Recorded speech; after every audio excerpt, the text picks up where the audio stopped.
Good morning, bom dia, buenos dias. Just starting our last day, the second day of our... Okay, we are just recording this symposium, and the video will be available on our social medias from School of Public Health, and also we have a YouTube channel also just available for everyone there. It's a great pleasure to introduce you one of my colleagues here in Brazil and good friends also. Professor, we will have now this section with two speakers, Professors Bernardo and Linda. And we starting now, unfortunately, Professor Eduardo Villamor could not join us today during these days. And so we will just change the schedule. We have just two speakers, and then we have more time for questions and discussions. Okay? Okay, Professor Bernardo Horta is Associate Professor in the Department of Social Medicine at the Federal University of Pelotas School of Medicine. He's a research scientist from CNPq, the Brazilian National Research Foundation. And also he's the coordinator of the public health area at the Improvement of Higher Education Personnel, CAPES, as we know in Brazil. He's supporting also this meeting here. His research focuses on maternal and child health, life cycle studies, and genetic epidemiology. He's one of the main researchers in the Pelotas cohorts, and responsible for major contributions to maternal and child health in Brazil, and also, I can say, around the world.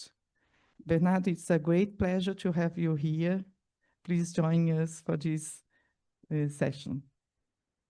Well, first of all, I would like to thank Marli for organizing this meeting. Marli and all her teams, Isabel, Barbara, and all the group. Okay, I was asking to talk about bias in cohort studies, basically mainly selection and confounding. And I'm going to talk about some of the approaches that we are doing in the Pelotas cohorts. First of all, remembering that we usually study associations, and that is the statistical dependence between two or more events, characteristics, or other variables.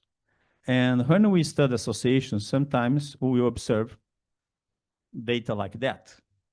This is a real data from Dutch correlating the stork population and birth rate. And you have quite a nice correlation. We could say that maybe storks bring the babies. Well, and then come back and talking about the hierarchy of evidence for causality. If you go to the EPI books, usually we are told that our gold standard for causality are the randomized controlled trials. And several times we are, when we are talking about the effects of breastfeeding, we are told that, oh, they are all observational studies, then they are not the gold standard. Okay, it's true, but first of all, in public health, not always is possible. Several times we are not able to do a clinical trial, and we make decisions based on the best evidence available.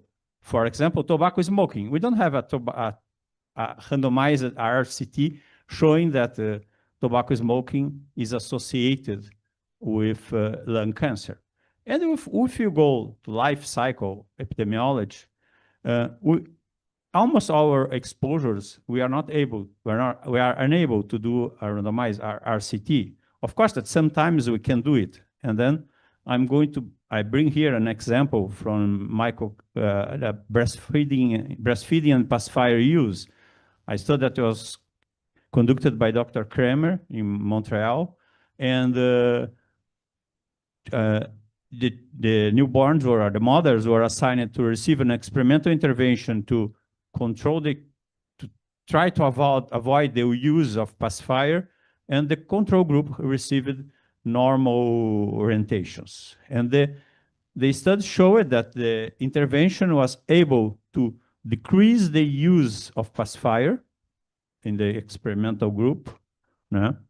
And when you go to the observational analysis on the association between weaning at 3 months and pacifier use, we observe an association that pacifier use is related to early interruption of breastfeeding. But when you compare intervention and control groups, we don't observe such association, suggesting that the association that most of the observational studies were relating on the effect on the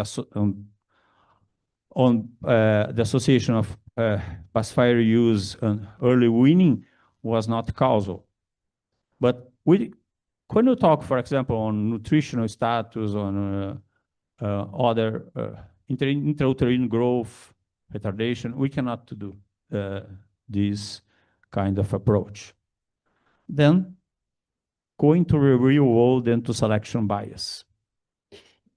I'm going to talk about, first of all, the 82 cohort. In 1982, our questionnaire had only 2 pages. I was talking yesterday with Harry, because it had to fit in these cards, because all the data was entered using cards. You don't know what I'm telling about, but our cards that you had only 5 columns, and you had to perforate one of the columns that would indicate what was the category that you were trying to enter, okay? We still have the cards in Pelotas, okay? Is historical, yeah. The new generation, well, they don't know what is a 8-inch flop disk.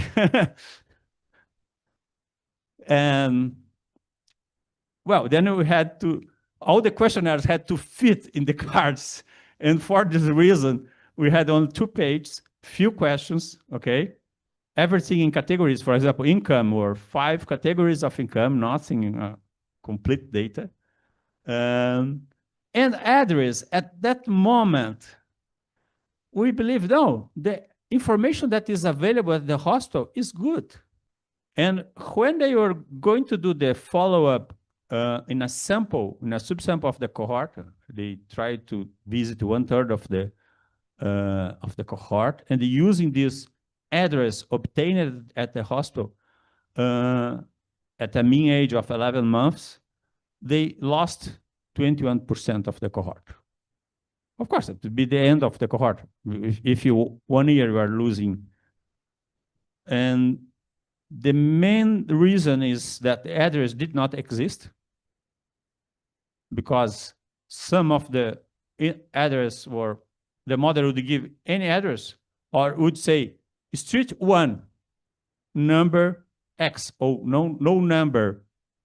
Well, street A, street 1, here in Brazil, in any city, we have variables, several street 1s. If you don't specify the place of the city, it's impossible to find.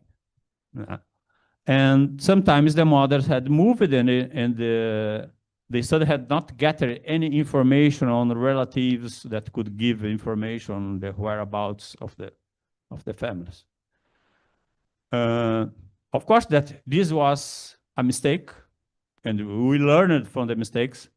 And for example, in the 93 cohorts, when we started the second cohort, we had 2 pages only getting information from the mothers on the address, on the whereabouts, on how do I go to, if I want to visit you, what should I do to arrive to your home? Information on telephone and address of relatives. But here we could not get back in time, okay? They only had gotten information, even the maternal names was gathered from the hospital data. Then for the 2 years visit, a new follow-up strategy was adopted. And of course, that also the cohort had to get a new grant, and then they did a census in the whole city. About 7,000 households were visited, and they were asked about the age of the residents of the household. If you had a child that was born in H2, we collected some extra information, like hospital of delivery, name of the mother, date of birth, and later it was done a linkage of the data sets of the perinatal and the census. Using a manual, what Cesar said, a logic manual fuzzy, using information on hospital, date of birth, and maternal name. And this allowed us to decrease the follow-up rate to 13%. And in the previous visit, the losses were higher among the poorest families. Here, we did not observe any association between the follow-up rate and socioeconomic status. I think that this is an important achievement with this change in the strategy. Well, and the cohort continues. We had recently the 40 years visit, I imagine to follow about 57% of the cohorts. These are data from the 30 years visit. And well, usually the first thing that we do when we are trying to describe our cohort and discuss selection bias is compare the original cohort and the subjects who were followed. We did not use p-values here because p-value is a measure of random error, okay? And depends on the sample size. If you have a huge cohort, we may have a small difference and it will be statistically significant. And if we have a small cohort, we may have even a bigger difference in the attrition rate and not be statistically significant. But when our losses start to increase, we need to move further.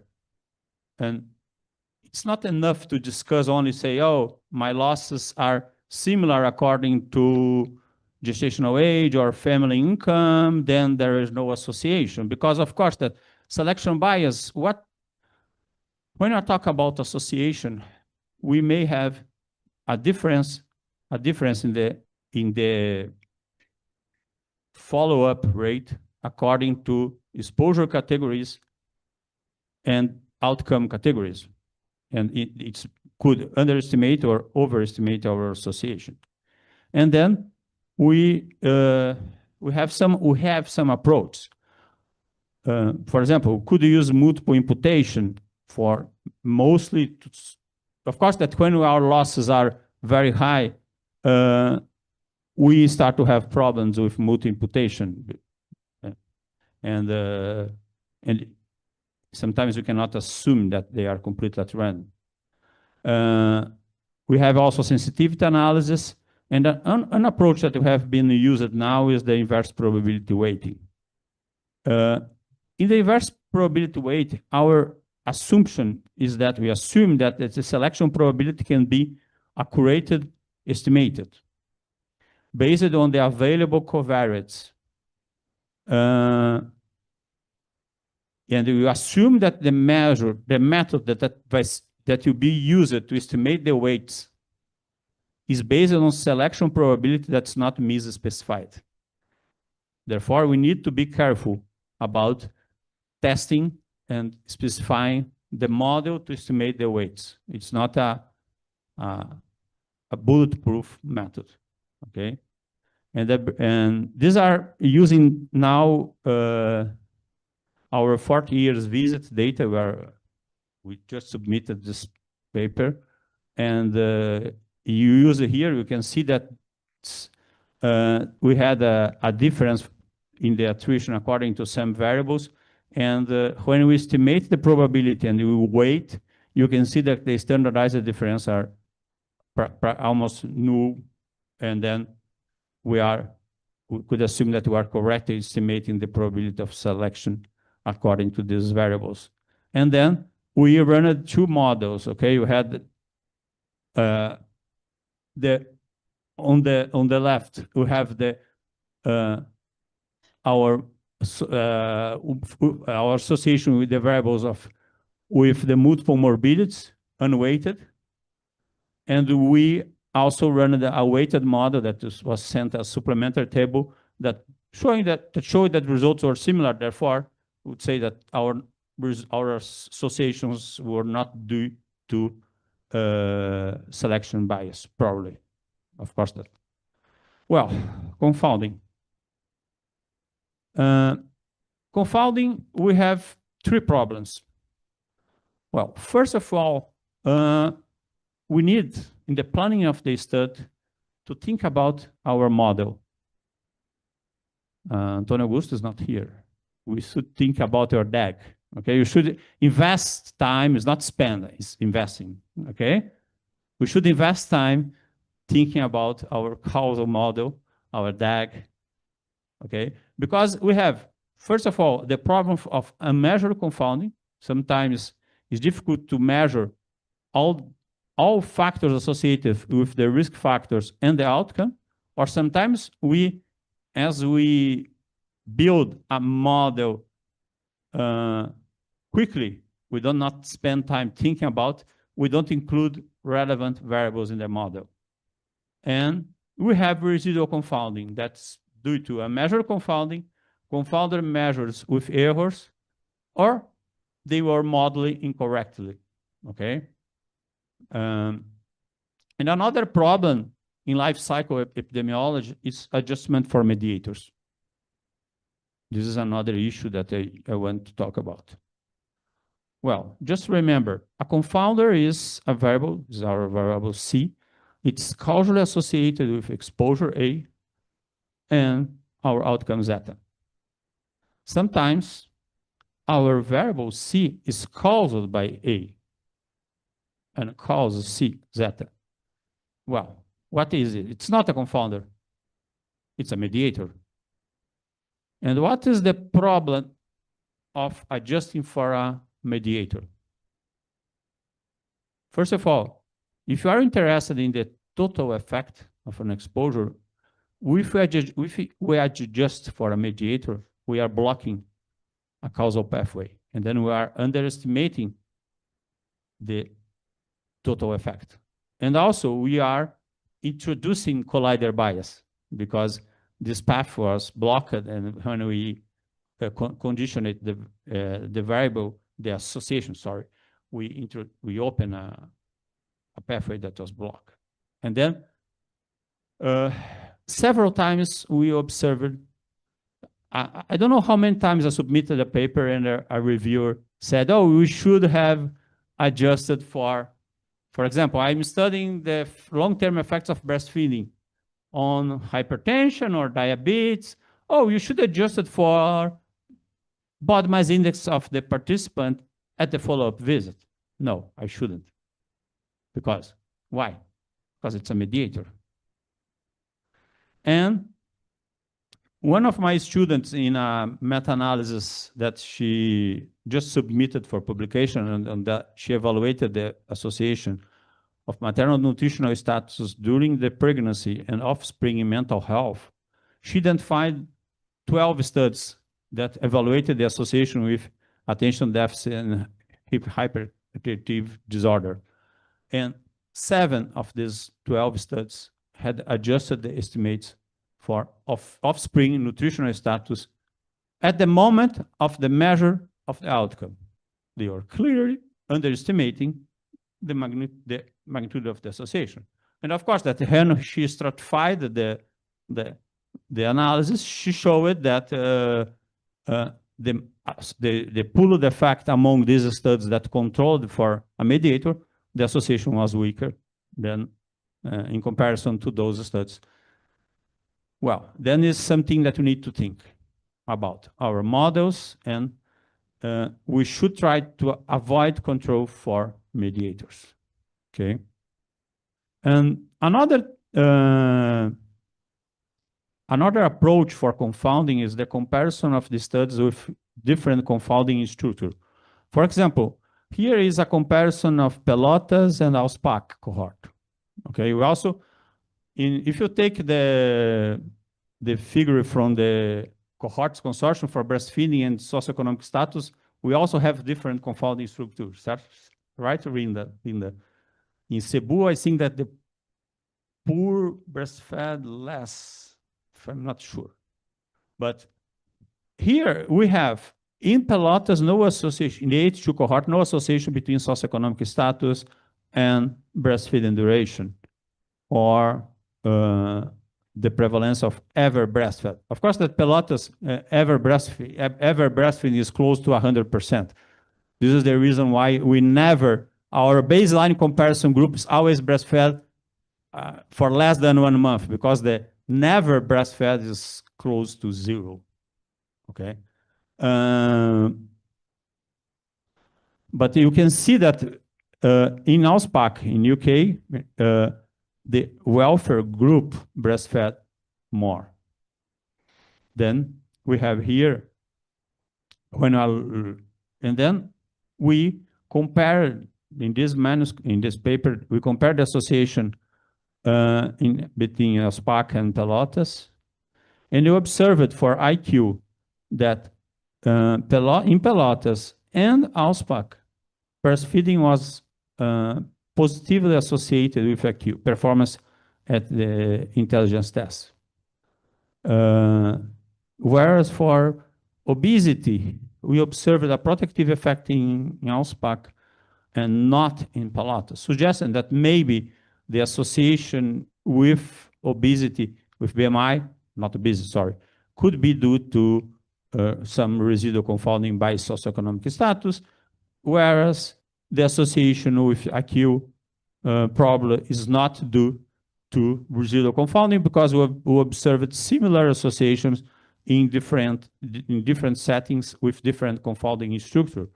In the setting, in Auspac, the setting with positive confounding, scenario for a positive confounding, and by socioeconomic status, and in Pelotas, where we had no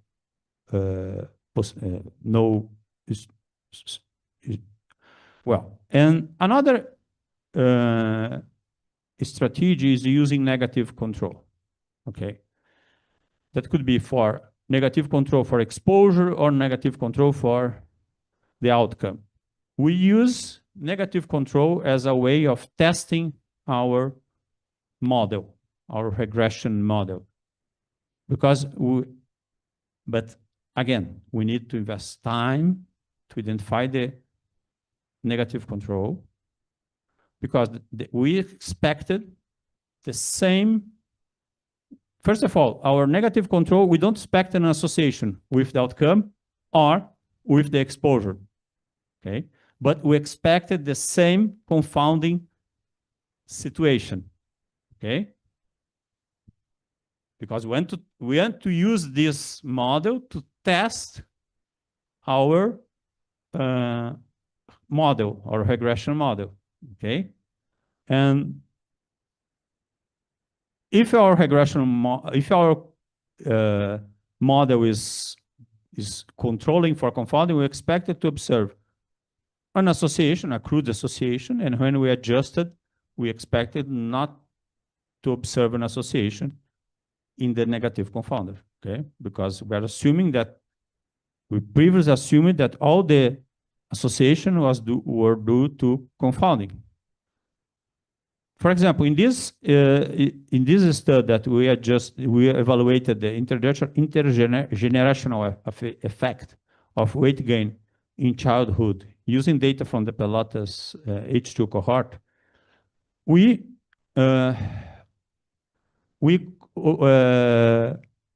have here the effect of weight at 20 months, the conditional weight gain. It's not relative, it's conditional weight gain. For the mothers, you observe a positive association, and then you have for the father, we did not observe an association. We have a small effect here, but it's not statistically significant.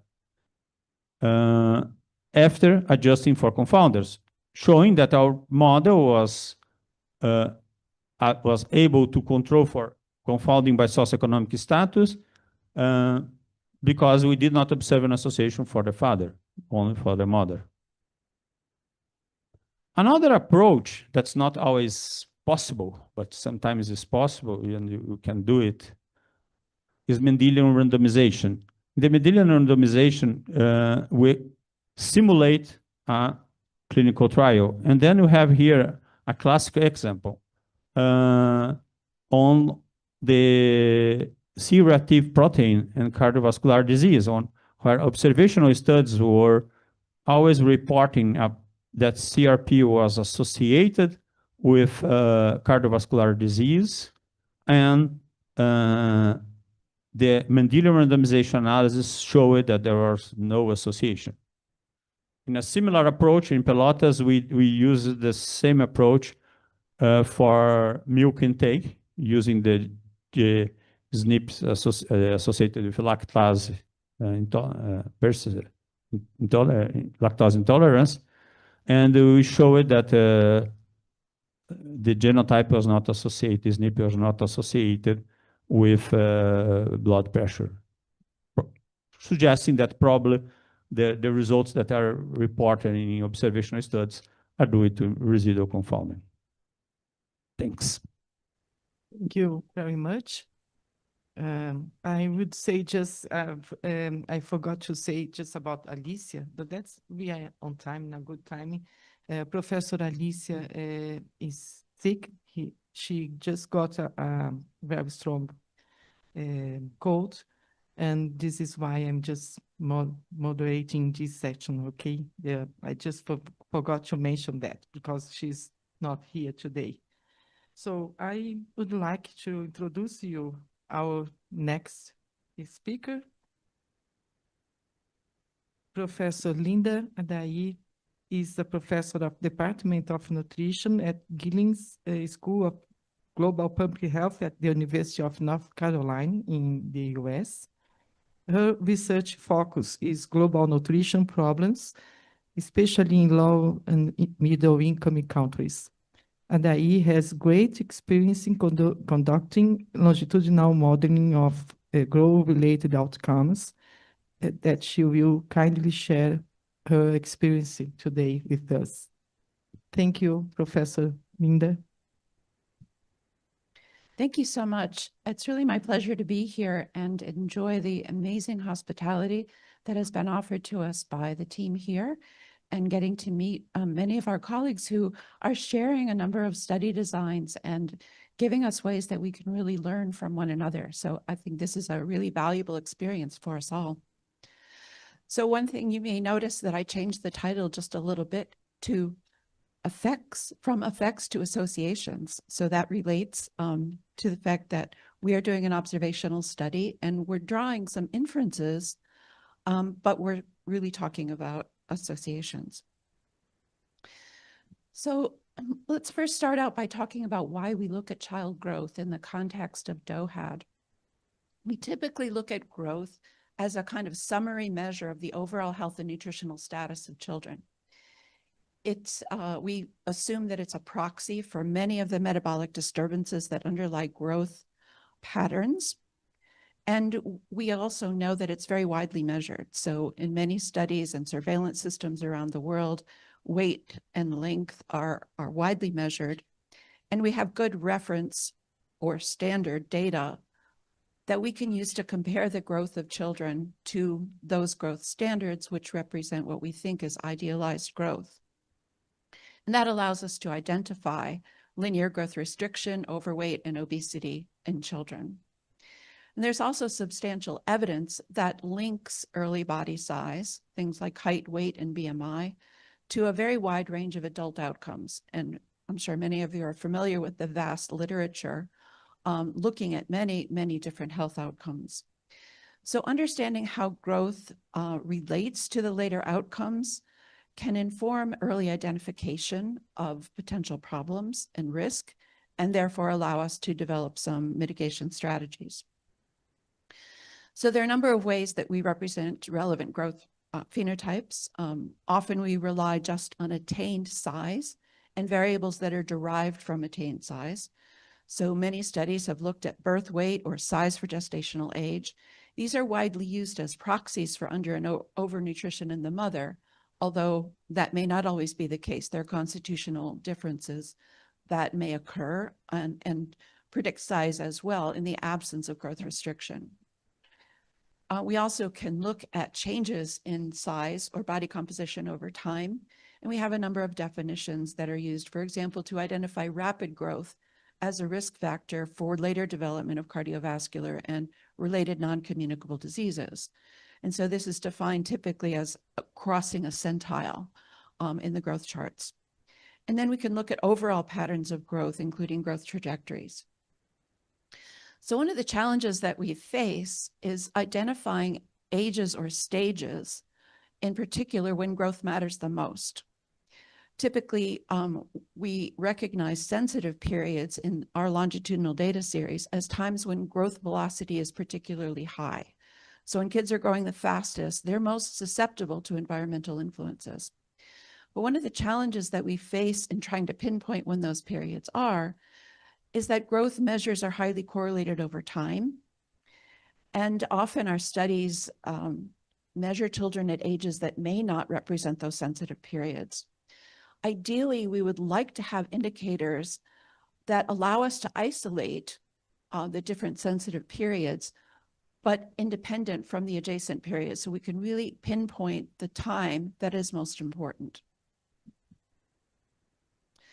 So in the Cohort's collaboration, we were fortunate to benefit from the expertise of Dr. Clive Osmond, who is from the UK, and we worked in cohorts with Clive from the beginning. And Clive introduced us to this measure of conditional growth. And so this is a slide from Clive. And what he's asking us to do is to consider a series of ages at which a child is measured. And each participant in the study has, I'm using weight here as an example, weight measured at each point in time.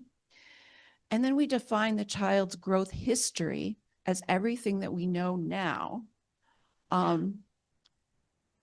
in conjunction with the child's history of growth.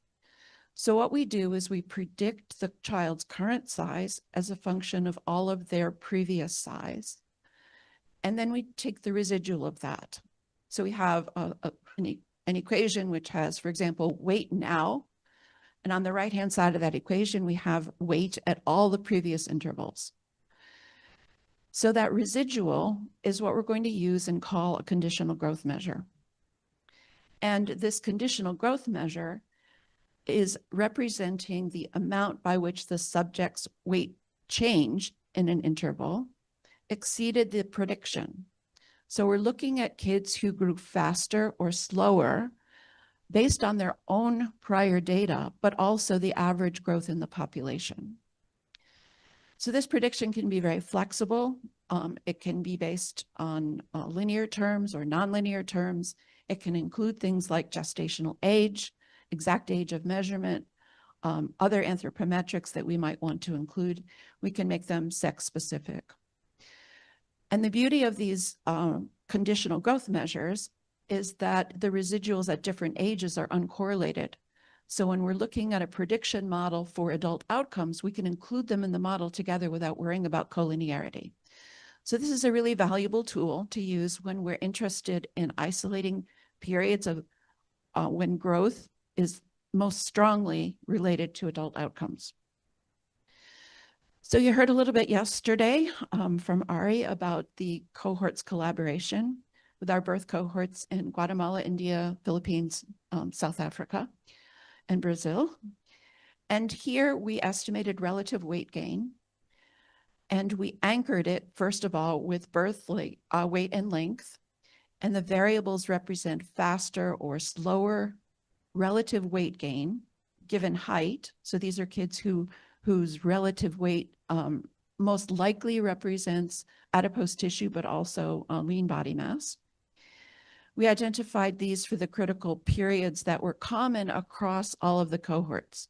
So I noted yesterday that we have common data from birth, 2 years, 2 years to mid-childhood, and then from mid-childhood to adulthood for each cohort. And these were obtained, as I mentioned, by regressing current weight on all of the prior weight and length measures. And we also measured conditional linear growth. So that tells us, is the child gaining faster in height relative to the rest of the population? So these are the kind of results that we were able to obtain using these measures. And on the left-hand side, we're looking at blood pressure in adulthood, and the exposure is relative weight at birth, so a birth Z-score, and then relative weight gain from birth to 24 months. And you can see that there's really very little association between that growth in the first time period and blood pressure. But as we move into the older periods, in particular that period from mid-childhood to adulthood, there's a strong association between relative weight gain and blood pressure. When we look at linear growth relative to weight gain, we see that there's really no association. And what we did this analysis stratified by site and sex. So you're looking at the data points from each site. And as Ari told us yesterday, one of the values of putting these together is that when we see common results across all the cohorts, we can pretty much be assured that we're looking at a real biologically based relationship. Okay, so faster weight, relative weight gain was most strongly associated to adult blood pressure only after mid-childhood. And so about a standard deviation in conditional weight in that time period was associated to about 3 millimeters of mercury.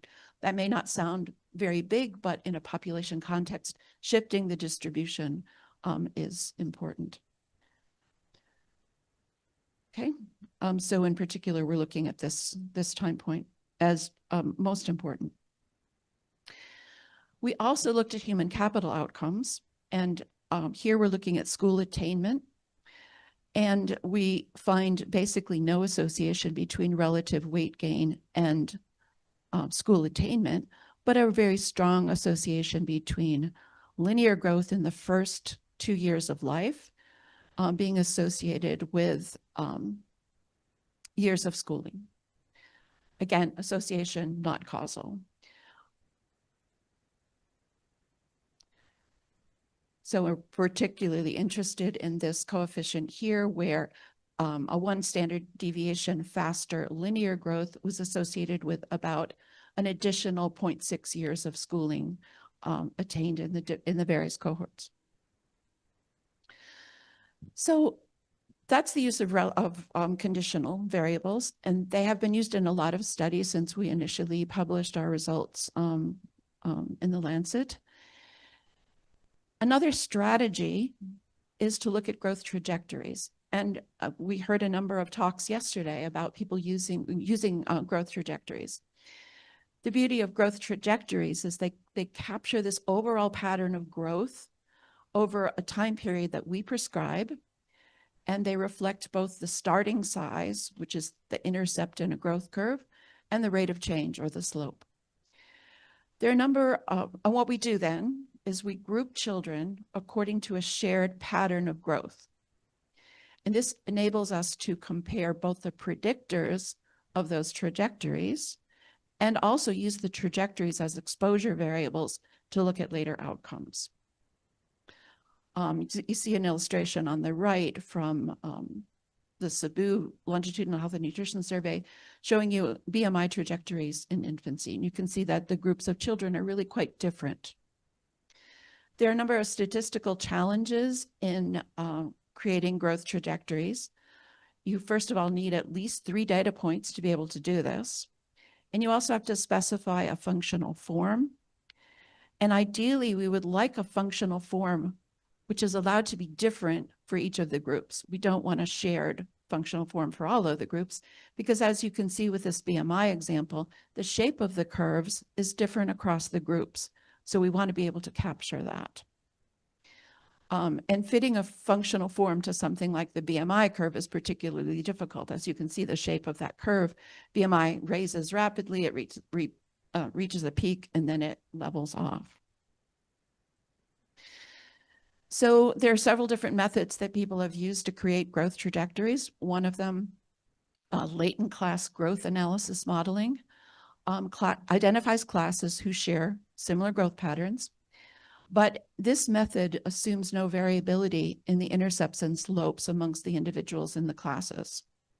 Ideally, with growth, we would like to be able to account for differences in slopes and intercepts. And so often people are using what are called growth mixture models. They also achieve the end of identifying the classes, but they estimate a mean growth curve for each class, and they capture individual variation around the mean growth curve by the estimation of slopes and intercepts for each class. So ideally, this is what we would like to have for growth. So now I'd like to give you an example of using these two different methodologies in the cohort that I've been working with now for well over 30 years. I guess it's closer to 40 years at this point. So the Cebu Longitudinal Health and Nutrition Survey started about the same time as the Pelotas birth cohort. And this is one of the reasons why it was useful to put these studies together in the collaboration. We had urban and rural communities, and this was a community-based birth cohort study where women were enrolled prenatally and the kids were measured every 2 months during the first 2 years of life. So this gives us a nice longitudinal growth series for the kids. And then we did follow-up surveys when the kids were 8, 11, 15 to 16, 18, 21, 25, 35, and 40 years. So very similar to the Pelotas cohort. And we now have 40-year-olds. It's easy for me to remember because my son was born in the same year as the birth cohort, so I always know how old they are. We had an initial sample of 3,080 single live births, and in our latest follow-up survey in 2023, we had 1,446 at age 40. So a reasonable follow-up, but to be expected over such a long period of time, there's a lot of attrition. So the data that I'll be using for this analysis come from early childhood, looking at birth weight and the weight and length measurements. Blood pressure was measured in the participants in 1998, 2002, 2005, the years that you see here. And we also have measures of human capital outcomes, including the Ravens test that was measured as part of the shared data collection with cohorts in 2018. And we have final attained schooling defined as either high school graduate or college graduate, some higher education. For this demonstration today, I'm going to use BMI conditionals. So these are going to represent conditional BMI gain from birth to 6 months, 6 to 12, 12 to 18, 18 to 24 months. And then I'll also show you some models that look at that later time period. But really, this is a focus of the utility of these closely spaced measurements in early childhood. And then I also created latent class variables. And you heard some of the methodology yesterday for the latent classes. You specify different numbers of classes and look at the model fit to see what fits best. Here we are going to look at 5 BMI classes. And these were developed using a discrete mixture model that accommodates the groups with different slopes and intercepts. So I'll have this was specified with a dummy variable for each time period. And the advantage of doing that rather than using child age is that I don't need to pre-specify a functional form. So I don't have to put in squared or cube terms to describe that BMI trajectory. I have a dummy for each age. And age is pretty homogeneous because the study did a great job of getting kids every 2 months. So there's not a lot of variation in age at each survey. Okay, so my outcome is going to be systolic blood pressure. And I'm also going to be using a longitudinal model of adult blood pressure. So we have a linear mix model for adult blood pressure between 2002 and 2023, which is adulthood. I did not adjust for current BMI in adulthood because, as we just heard from Bernardo, concurrent BMI in adulthood is a mediator. And it very much changes the question that we're asking if we put adult BMI in the model. Our IQ measure is from the Ravens, as I mentioned, and we're also going to look at the likelihood of attaining any college education using logistic regression. And I'm going to show you models that are not adjusting for confounders, but for the purpose of comparing the results from the coefficients from the two different strategies. So I'm assuming that the confounding structure is the same based on the models using trajectories versus conditional variables. So on to results.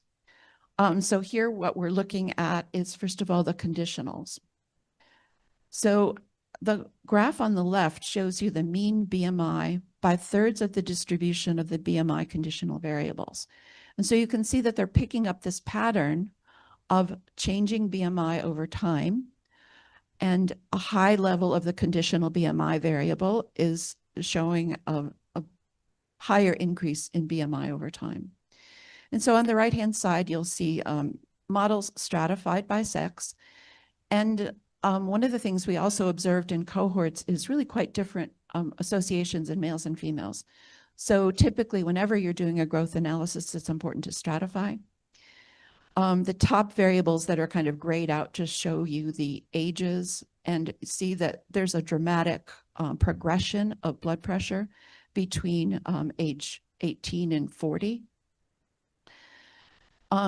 Okay, so the coefficients here represent the association of a 1 standard deviation increase in the conditional BMI measure with blood pressure.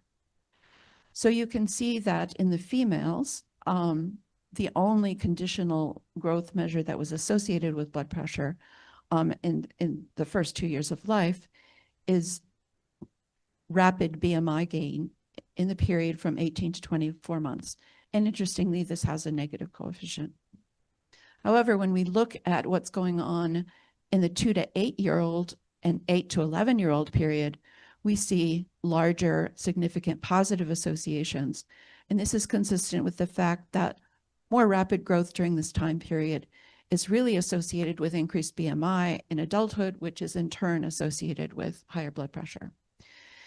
In males, we find the kind of classic DOHaD finding, which is that higher BMI, lower birth weight or lower BMI at birth is associated with higher blood pressure. This was one of the original observations that was made in a lot of David Barker's work. We also find, so there's a negative association at birth, and then we also see that faster weight gain from 0 to 6 months, 6 to 12 months, and then during mid-childhood and right before adolescence, positively associated with adult blood pressure. So this gives you an example of how those conditional variables isolate these particular time periods and allow you to look at the associations. Okay, so these are results with conditional BMI and length, with adult IQ, and with college. And you'll see that amongst females, and just focus on what's in the green boxes, there's positive associations between growing faster in BMI in being bigger at birth and also growing faster for the likelihood of higher education. Again, this isn't causal. Probably what's going on here is that kids who are bigger are better nourished, and that better nutrition is associated with improved IQ, better school performance. And again, we can see that pretty much across the board, growing bigger is associated with better school attainment in the sample. There's a couple of negative associations that are a bit puzzling, but this is what you get when you're looking at trying to interpret each individual time period is a bit challenging.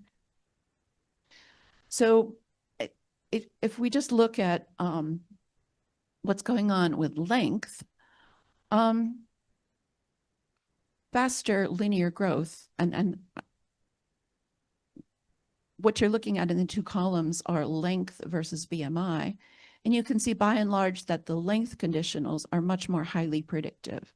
And there's a vast literature that associates stunting and IQ, stunting and schooling. Again, this is not a causal association, but linear growth and brain development are probably both governed by the same underlying factors, and therefore growth is a good indicator of what else is going on. It's not a causal association.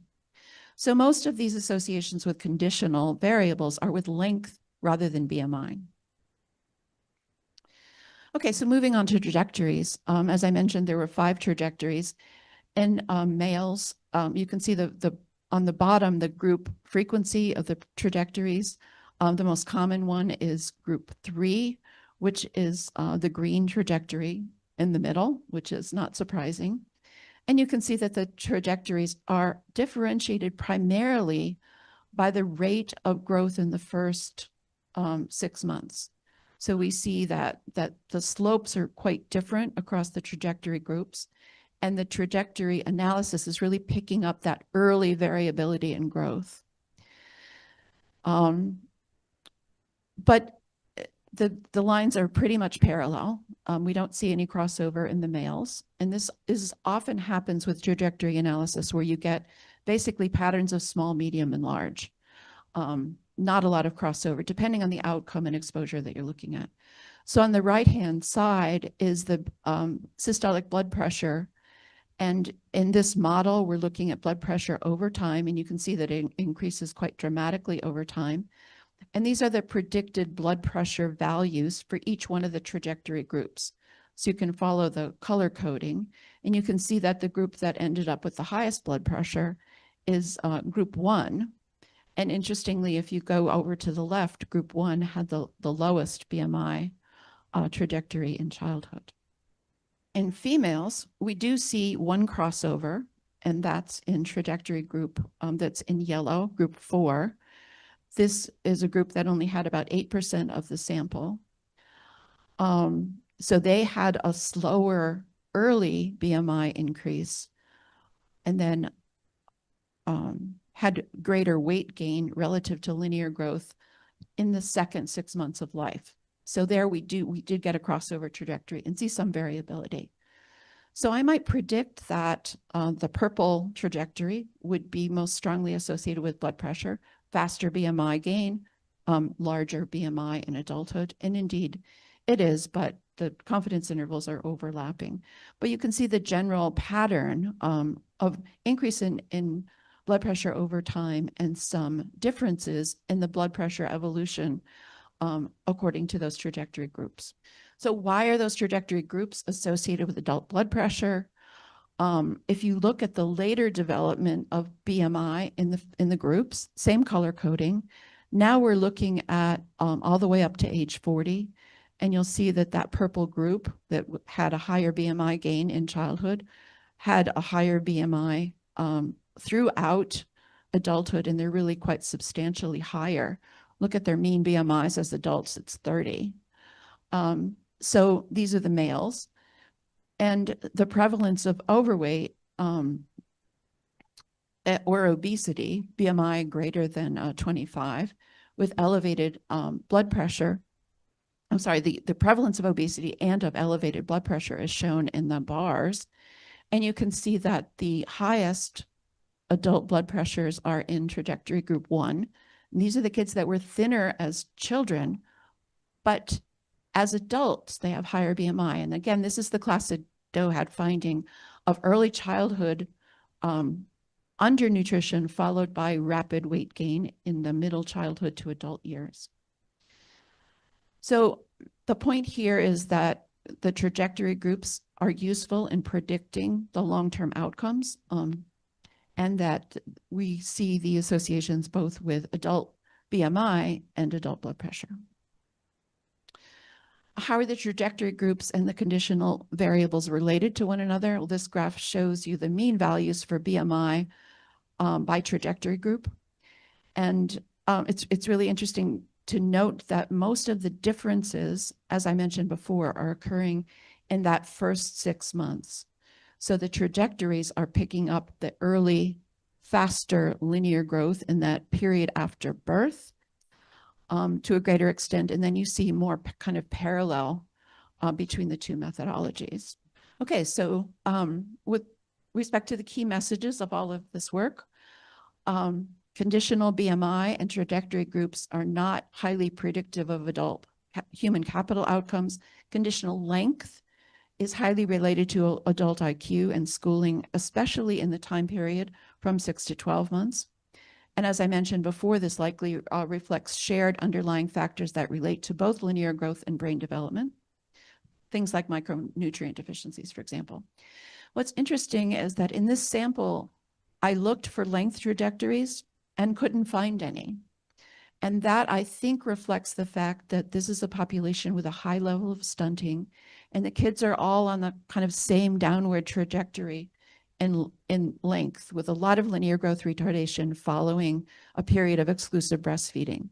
So there's not a lot of variation in the pattern of linear growth. So the trajectory modeling wasn't able to identify even small, medium, large groups. Whereas with BMI, the differences in weight relative to length really allowed us to see very distinct patterns of BMI. Okay, so the key messages are around conditional growth and systolic blood pressure.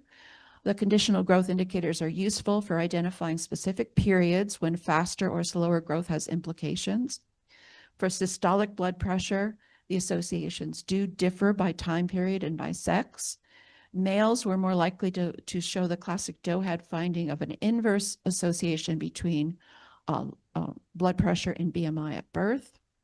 And among males, but not females, faster BMI gain in the first year of life was associated with higher adult systolic blood pressure.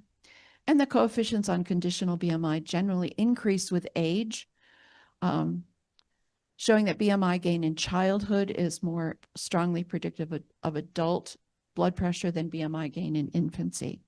And this was an important finding that came also in our cohorts collaboration, because there was a lot of concern with rapid weight gain in infancy in higher income countries being associated with adverse adult outcomes. But in low and middle income countries, rapid weight gain in the first year of life may represent a healthy pattern of growth that could represent recovery from intrauterine growth restriction. So there was a lot of concern that rapid growth was dangerous, and one of the contributions of our work shows that, in fact, it's not so dangerous in the context of blood pressure and also with diabetes risk. In terms of the trajectories, we found 5 latent class BMI trajectories.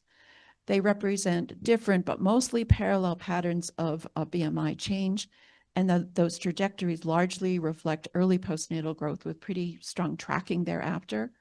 And the adult blood pressure differences in those trajectory groups most likely reflect the fact that those trajectory groups track, and higher BMI in adulthood is associated with those more rapid BMI gains in infancy. So with that, I'd like to acknowledge my long-standing collaboration with the Office of Population Studies at the University of San Carlos in Cebu. I have wonderful colleagues who are also part of the cohorts collaboration.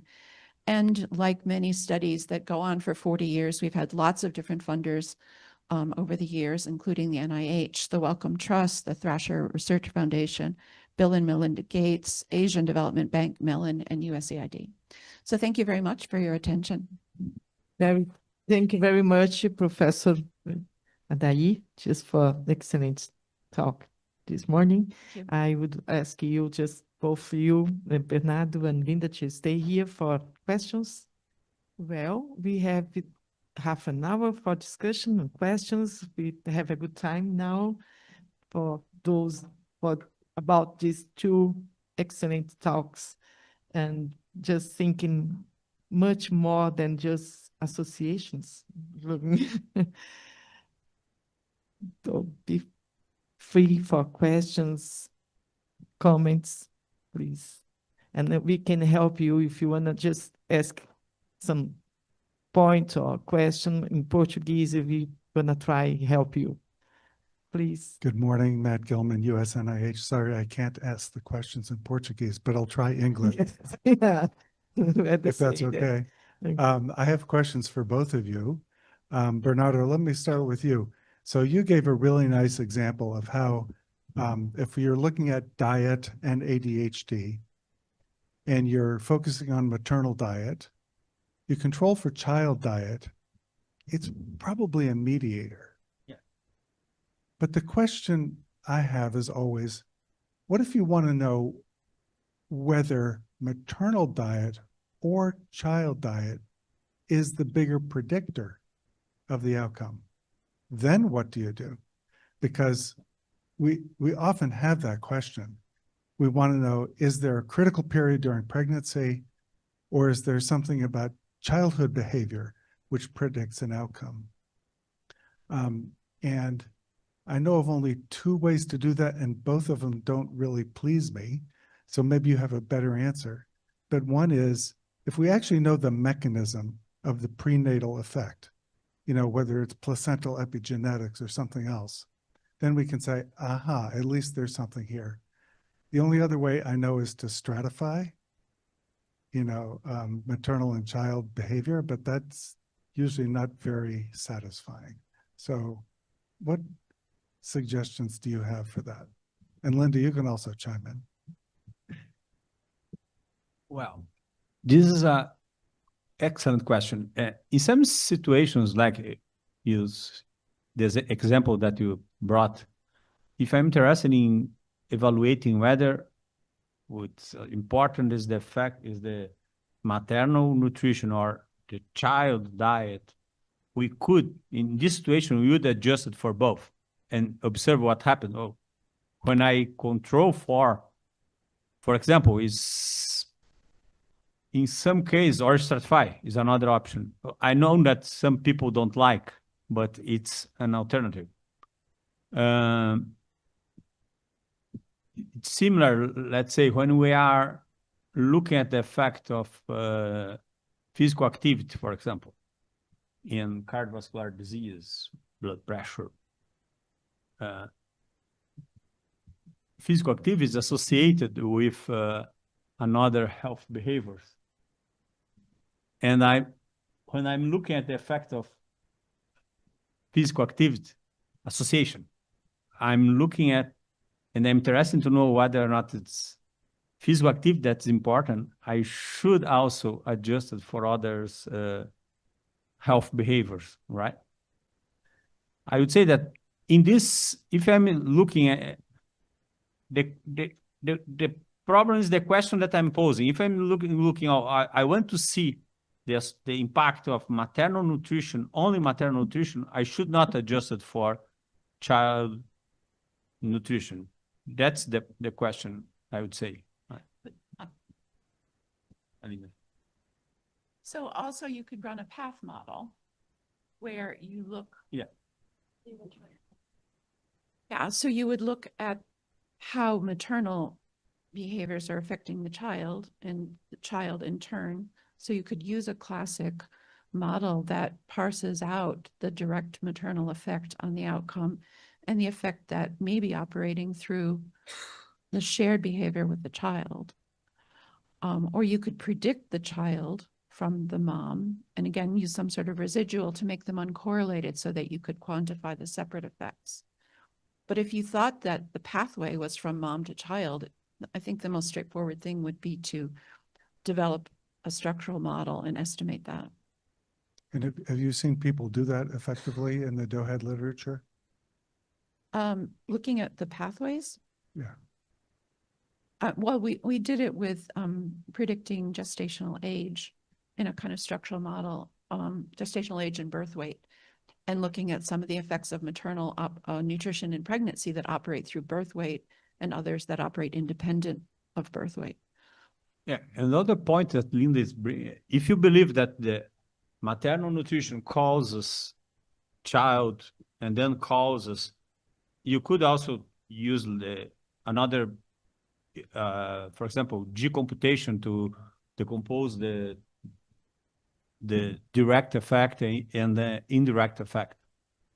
Okay, if you believe that there is or the structural model, there are different approaches that you could do to. The question is, how do you believe that the factors operating? Oh, Great, the thank- beauty of structure. The beauty of structural equation modeling is that it allows us to draw that picture of our conceptual model, put our variables in, and then see if the model fits the reality. So I could test whether or not what you're suggesting is true or not by looking at the model fit when I have mediation pathways built into the model. So that's why I find it, the sort of path models to be particularly useful. Thanks. I'll hold my question for you, Linda, for later. I'll let other people ask some questions. Hi, I'm Silja Steinsbeck. I'm a professor at the Norwegian University of Science and Technology, and I just wanted to add a comment to the last dialogue here. So if I get your question correctly, Matthew, you're interested in whether the impact of one of the two predictors are more important than the other.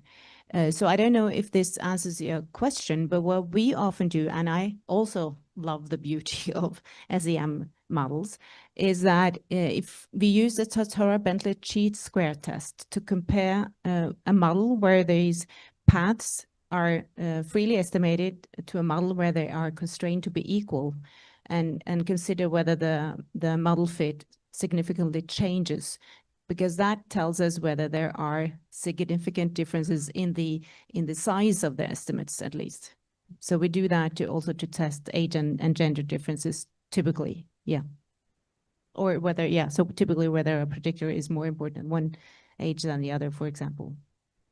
So just to follow up a little bit on Matt's question and the subsequent question of has this been done in the literature, the Young Lives group has spent a fair amount of time.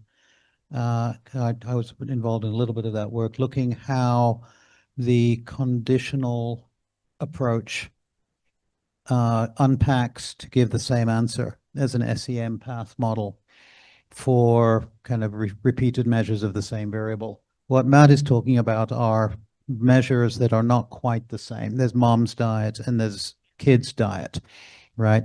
And so those are not the same variable. They're going to be correlated because moms kind of, tell the kids what to eat, and sometimes the kids listen.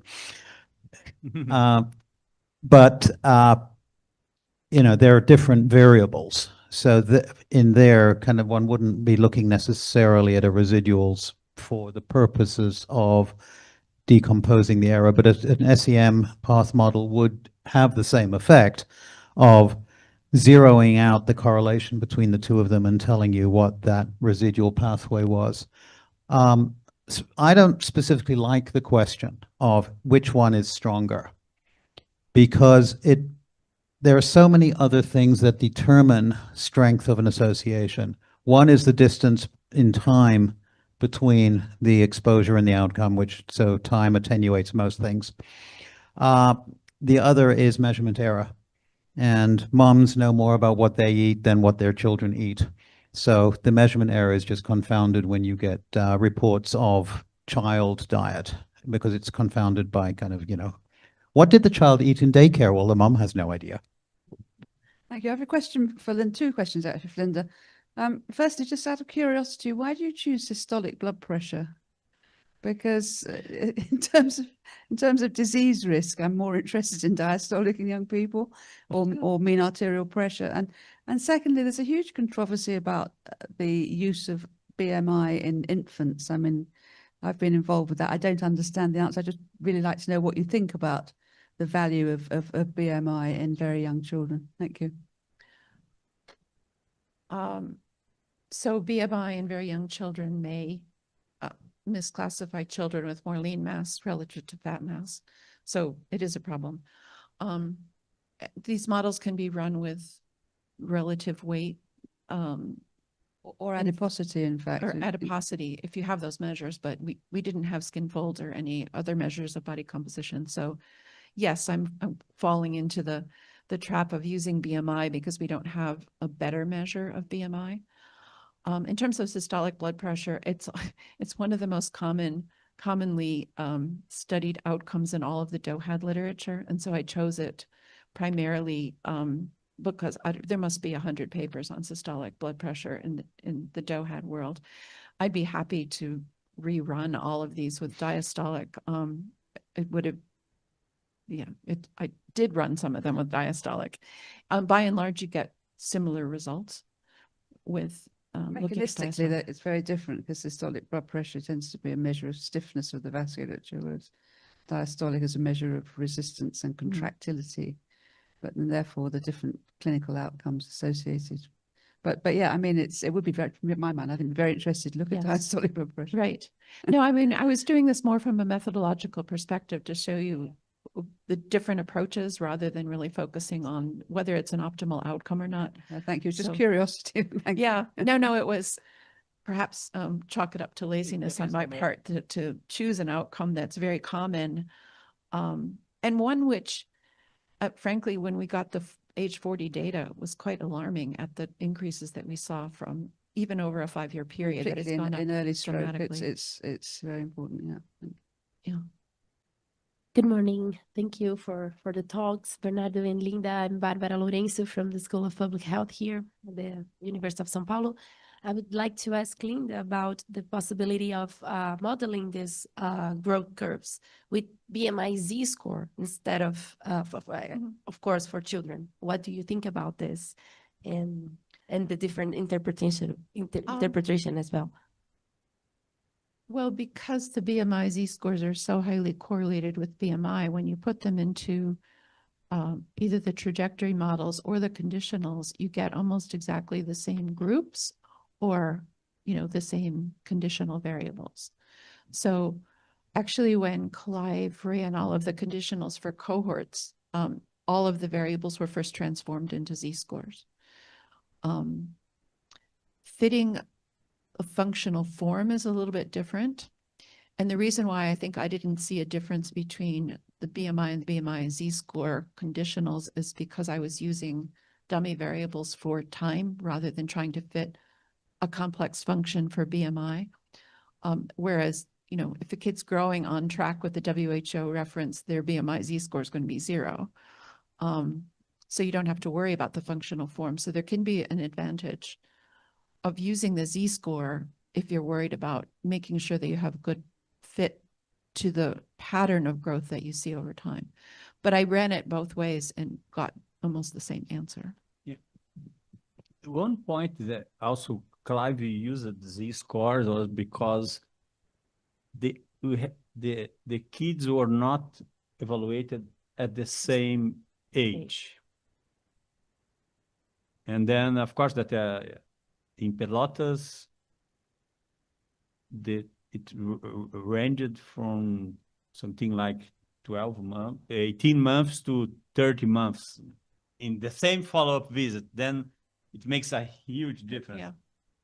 And Z-score does a great job of correcting for that. Whereas I was lucky with our data that the kids are measured really pretty much on time. So the additional variation of age around that, like 2 months, 4 months, didn't make a difference in the models. Whereas if you've got a really heterogeneous age group, the Z-score is a great way to solve that problem. Thank you, Bernardo and Linda, for your brilliant presentations. It's always very inspiring. You're giving a lot of ideas. I would like to go back to the point of maternal diet quality and children's diet quality, because we were also recently having this exact same discussion with our findings growing up in New Zealand. And we end up, the approach there that we end up going with was, okay, what is policy relevant at this moment for us in the scenario that we have in New Zealand? Because obviously maternal antenatal diet, higher scores in unhealthy dietary patterns represent associated with children's worse dietary quality trajectories in the initial years.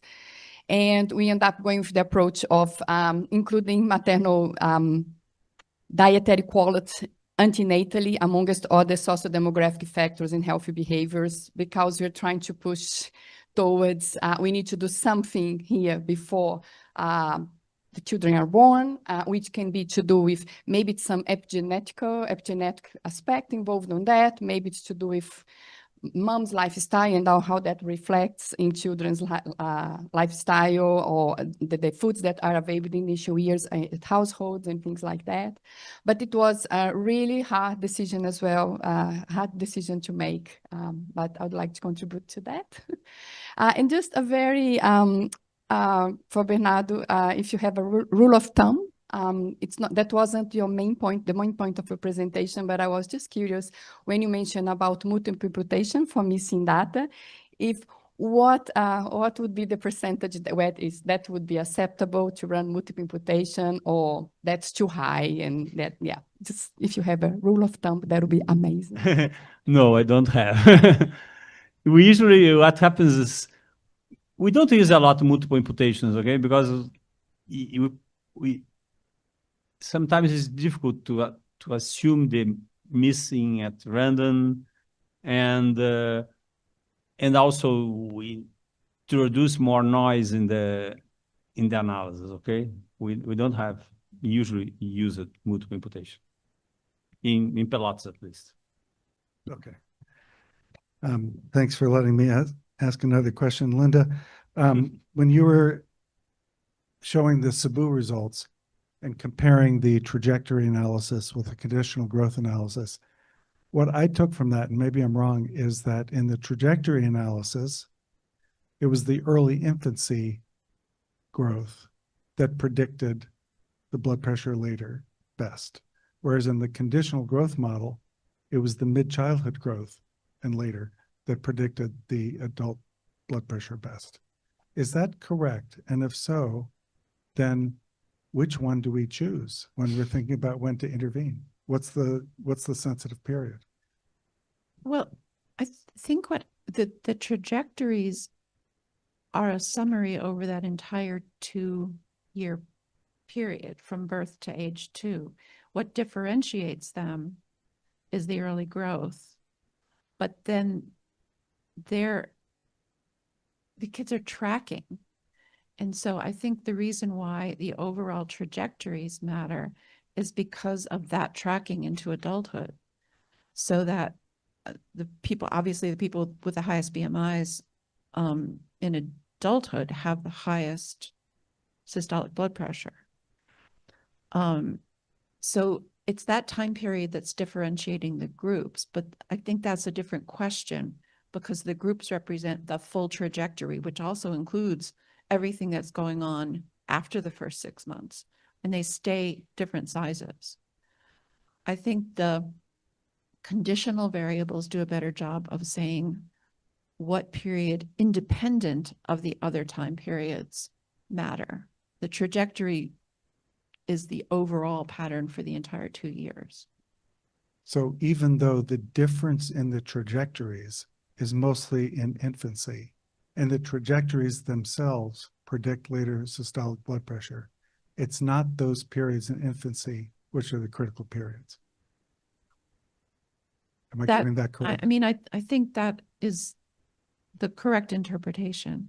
But, you know, some of those periods in one sex or another were predictive. Yes, understood. But by and large, the work that we did with cohorts and in here show that the rapid BMI gain in infancy isn't a risk factor. And if we look at low birth weight in this population, it was around 12%, 23%, I think, SGA. So, I mean, there is a fair amount of rapid postnatal growth, particularly in the kids who were small for gestational age at birth and who were born to first-time moms who may have had a little bit more fetal constraint, and then they just take off when they're being exclusively breastfed. And so I think that's the group that's got the higher BMI trajectory at, you know, initially. Well, I think the teaching for me is not to overinterpret trajectory analyses, to say that where there's a difference in trajectories and the trajectories predict the outcome, that's the critical period. Right. Yeah, really interesting. Thank you. Thank you both. So I'm picking up on a couple of thoughts that I have and a little bit of the questions that Matt has asked. And coming back to the question of measurement error, and it is harder to measure length in infants than it is to measure weight.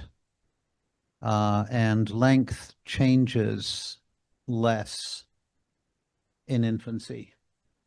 And if you measured length frequently, right, then the measurement error in an individual measure, right, can mask differences in change, right? So to what extent might, the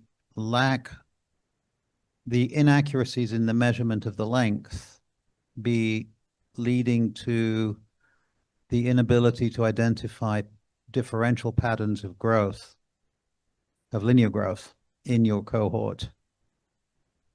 Now, and can you use, you talked about, you didn't use all the 12 measures that you had in the first 2 years. You used 6 months, 12 months, 24 months, right? Which gets away from some of that problem. But, I'm just kind of thinking through what it would take, right, to be able to make a more robust statement that there is only one trajectory of growth in this cohort of kids. I mean, I have a lot of faith in our study staff, first of all. They were highly trained and the inter-observer reliability was quite high. So yes, in general, there's a lot of measurement error in length, but it can be reduced dramatically. I mean, we look at the work that Michelle Lampel did, and she was measuring kids every day with highly trained observers and got, great measurement with, I think, small measurement error. So these weren't kids who were kind of put on a mat and with one leg stretched out. These were well done measures by highly trained people. So, I'm not sure. I think that the constraints in the environment are such that there isn't a lot of opportunity to do a lot better than with growth. I mean, if I played around with it a lot more, I might be able to, try z-scores, try different functional forms and see if additional trajectories worked. I mean, I tried 3 different methods for identifying length trajectories, and several of them never converged at all. And one of them said that there's only one trajectory. So I'm not sure what else I can throw at the data to answer your question, but I don't think that measurement error is huge. I mean, we have repeated measures. Every child's length was measured 3 times. It was done in triplicate. And so you can use that to inform a measurement model and treat length as a latent variable and see how much, and we did this for birth weight. We treated it as a measurement model and looked at time after birth, et cetera. And correcting for measurement error in birth weight really did change some of the associations we were able to observe. The birth weight's a tough one because, we'd hear about a birth and then the team would have to go out to, when you went to one of the islands where we have participants, and you can't get there on the day the baby's born. So there's a fair amount of measurement error in birth weights. So I think that if you decrease measurement error, you're going to increase your likelihood of being able to find true associations. But I don't know what's going on with length in this group. It'd be interesting to try it in the other cohorts.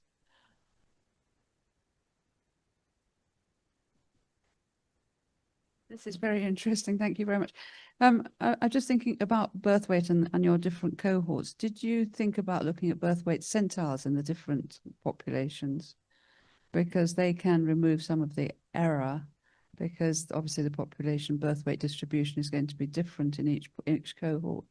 And then the other question is anybody doing what you've done in high income countries? Because obviously you're not going to have so much of that initial growth trajectory from a very high SGA up.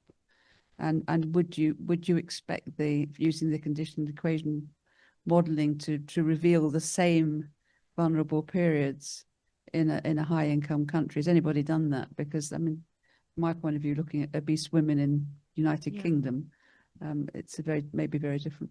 Well, there's quite a few studies that have looked at rapid weight gain. So in a sense, that's a pattern, right? So taking one of the challenges is that people have measured rapid weight gain over different time periods, some birth to 6 months, some in the whole first year. And those studies in higher income countries do in general show that more rapid weight gain in infancy is associated with higher risk of chronic disease outcomes in adulthood. And those by and large are not kids that are recovering from intrauterine growth restriction. Those were some of the earliest studies when they finished cohorts and so on. But as you say, the initial time was rather different. So it's quite difficult to interpret. I mean, there are papers that look at rapid growth in the first 7 days. And, you know, I think those are really fraught with measurement error. Yeah.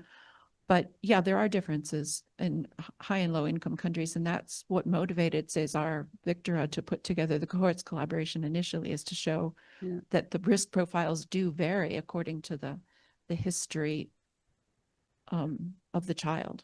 I mean, this is perhaps it'd be very interesting to do this prospectively now in different cohorts when we're much more understanding of the methodologies and the equation modeling, which was not done in the original cohort. Well, from being here at this conference, the opportunities to put together more cohorts. That's what I was in thinking. I mean, to have the equivalent of the cohorts collaboration crossing even more settings where the patterns of maternal nutrition and infectious disease, et cetera, are very different. I think it would be incredibly valuable to do that. So that crossed my mind too. Thank you very much. We have to close now the questions. Thank you very much for this very nice talk and discussion and questions. We have now a break. The same places we were yesterday, just downstairs here for half an hour, and we will be back for the next session. Okay, see you downstairs here, right? For a coffee break. Pode, então tá bom. Hi, everyone. Good morning. So it's a pleasure to be here to moderate this section. We are honored to join it by distinguished speakers who work significant advances to understanding in their respective fields. So our first presenter is Silje Steinsbæk, is a professor at Department of Psychology at Norwegian University of Science and Technology in Norway.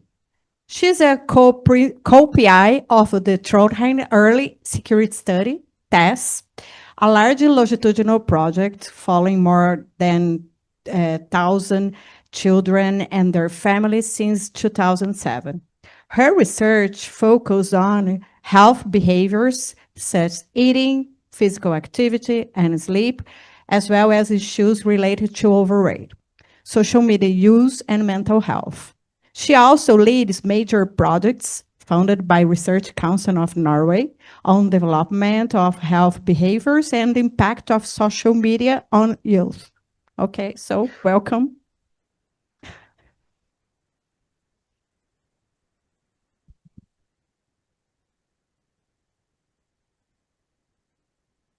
Thank you so much for the nice introduction.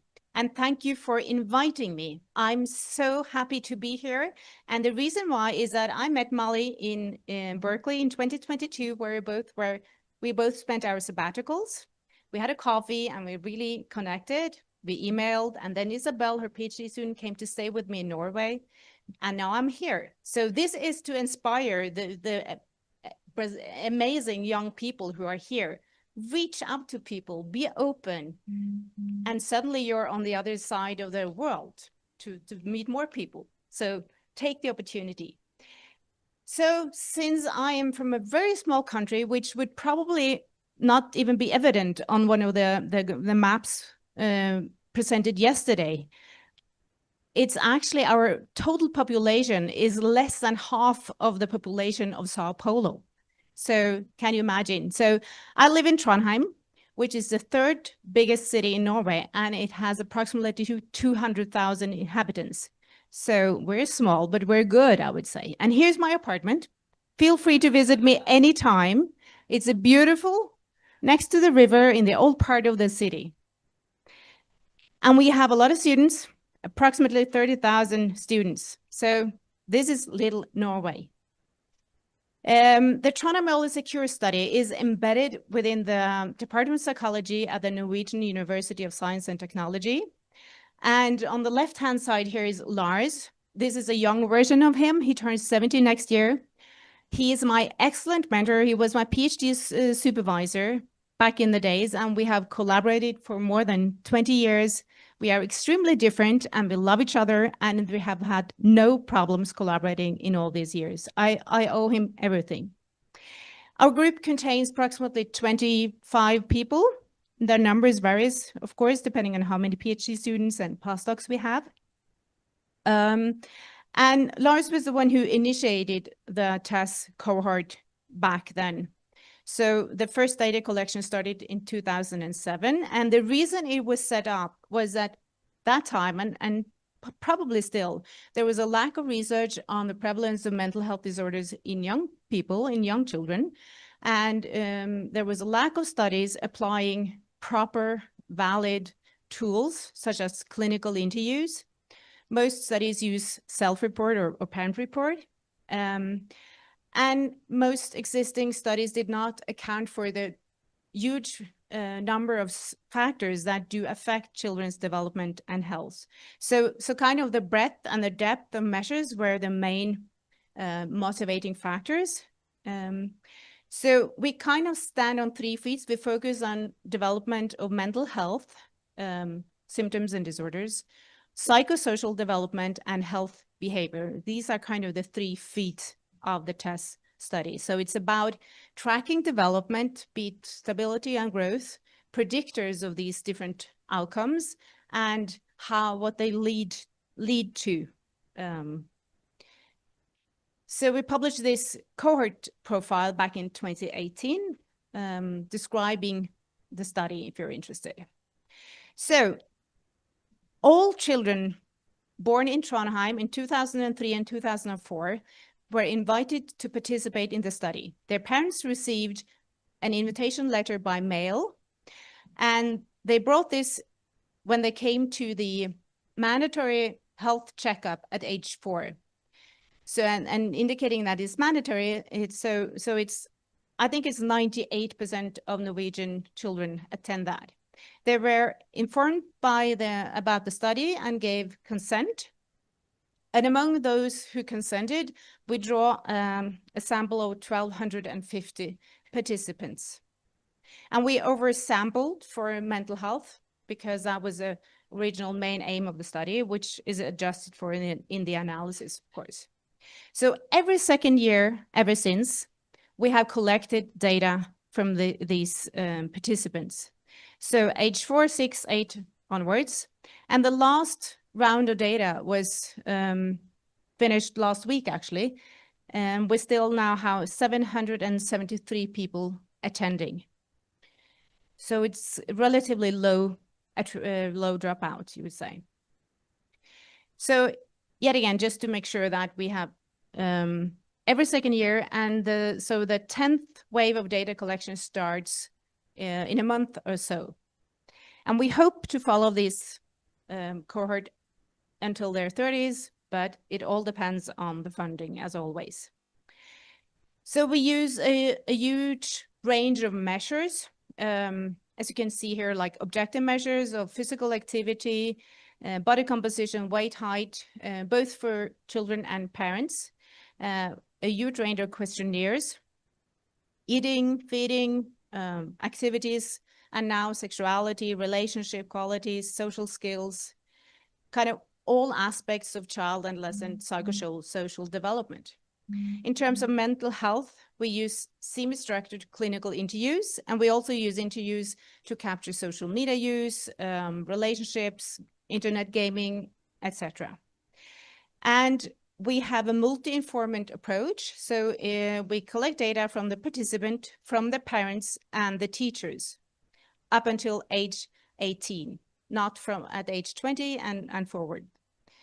So they come to the university clinic and meet these amazing research assistants. So every second year, they have come to the university clinic for 3, 4, 5 hours, and they meet the same research assistant every time, ideally. I mean, sometimes it doesn't work. So the participant come with one parent, and the other parent who's at home completes a set of questionnaires, and so does the teacher or kindergarten teacher back when they were younger. So we capture a huge range of subjects, obviously, since we capture all these psychosocial aspects and pain, school achievement, friends and family, and further on. And here are some examples of some of the research questions that we have posed, some more overarching than others, of course, but it's a lot about like what can explain individual differences in mental health, what are the outcomes of social media use, internet gaming disorder, what is the stability and change in anxiety symptoms, what is the within-person relationship between body fat and physical activity. So it's a huge range of different questions that we are positioned to ask and address using these data. So to kind of wrap this up, it's a lot about the breadth and the depth of methods, since we use both clinical interviews, objective measures, cognitive tests, observations such as attachment, and questionnaires. And we also collect spit samples. We also did some physiological measures, but they turn out to not work very well. There were too much noise. So unfortunately, we have not been able to use those. And in addition to collect data from the participants, parents, and teachers, we also have the participants' consent to use registered data, to combine our data with registers.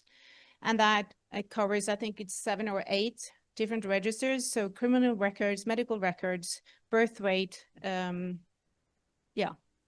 medical medication, social security, and so forth.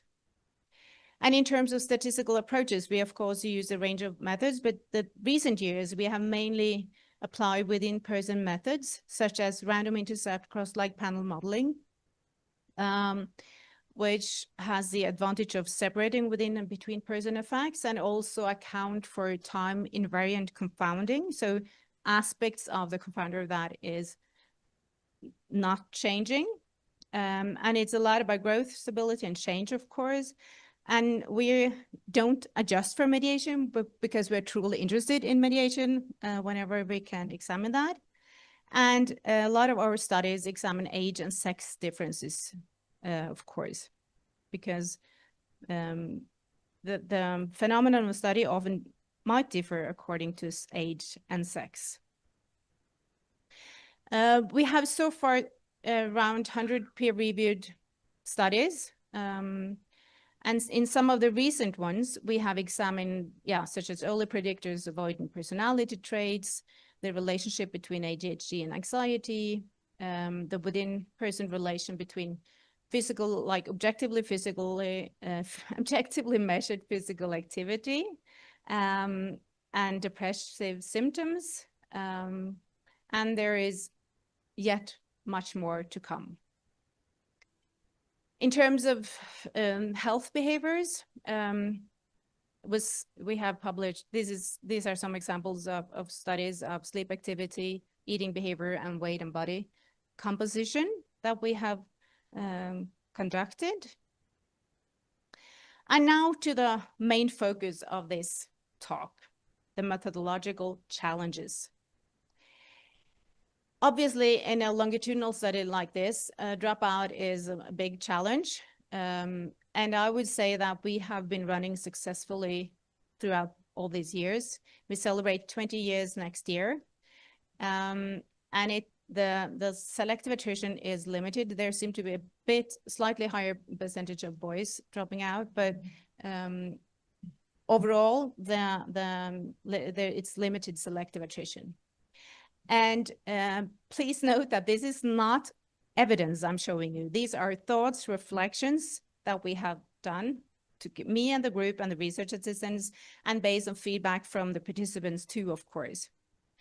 So I think it's a lot, or we think it's a lot about the characteristics and stability of the research assistants. They are very well trained, they are experienced, they have at least a bachelor's degree in a relevant field, and they are good to people. So it's nice for the participants to be there with them.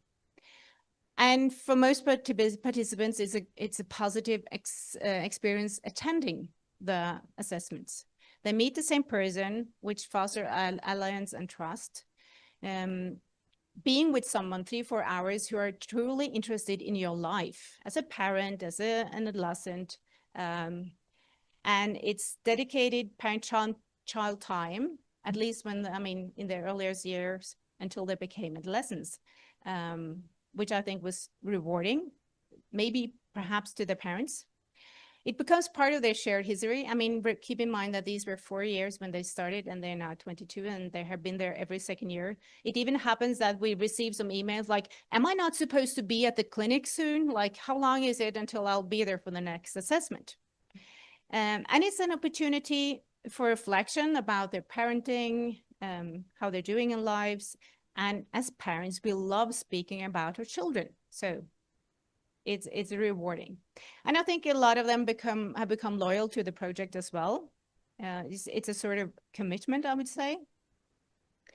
And I think it means a lot that they're physically attendant. They invest a lot. We do have digital alternatives now that they have turned 20, but it's very seldom that they prefer to do that.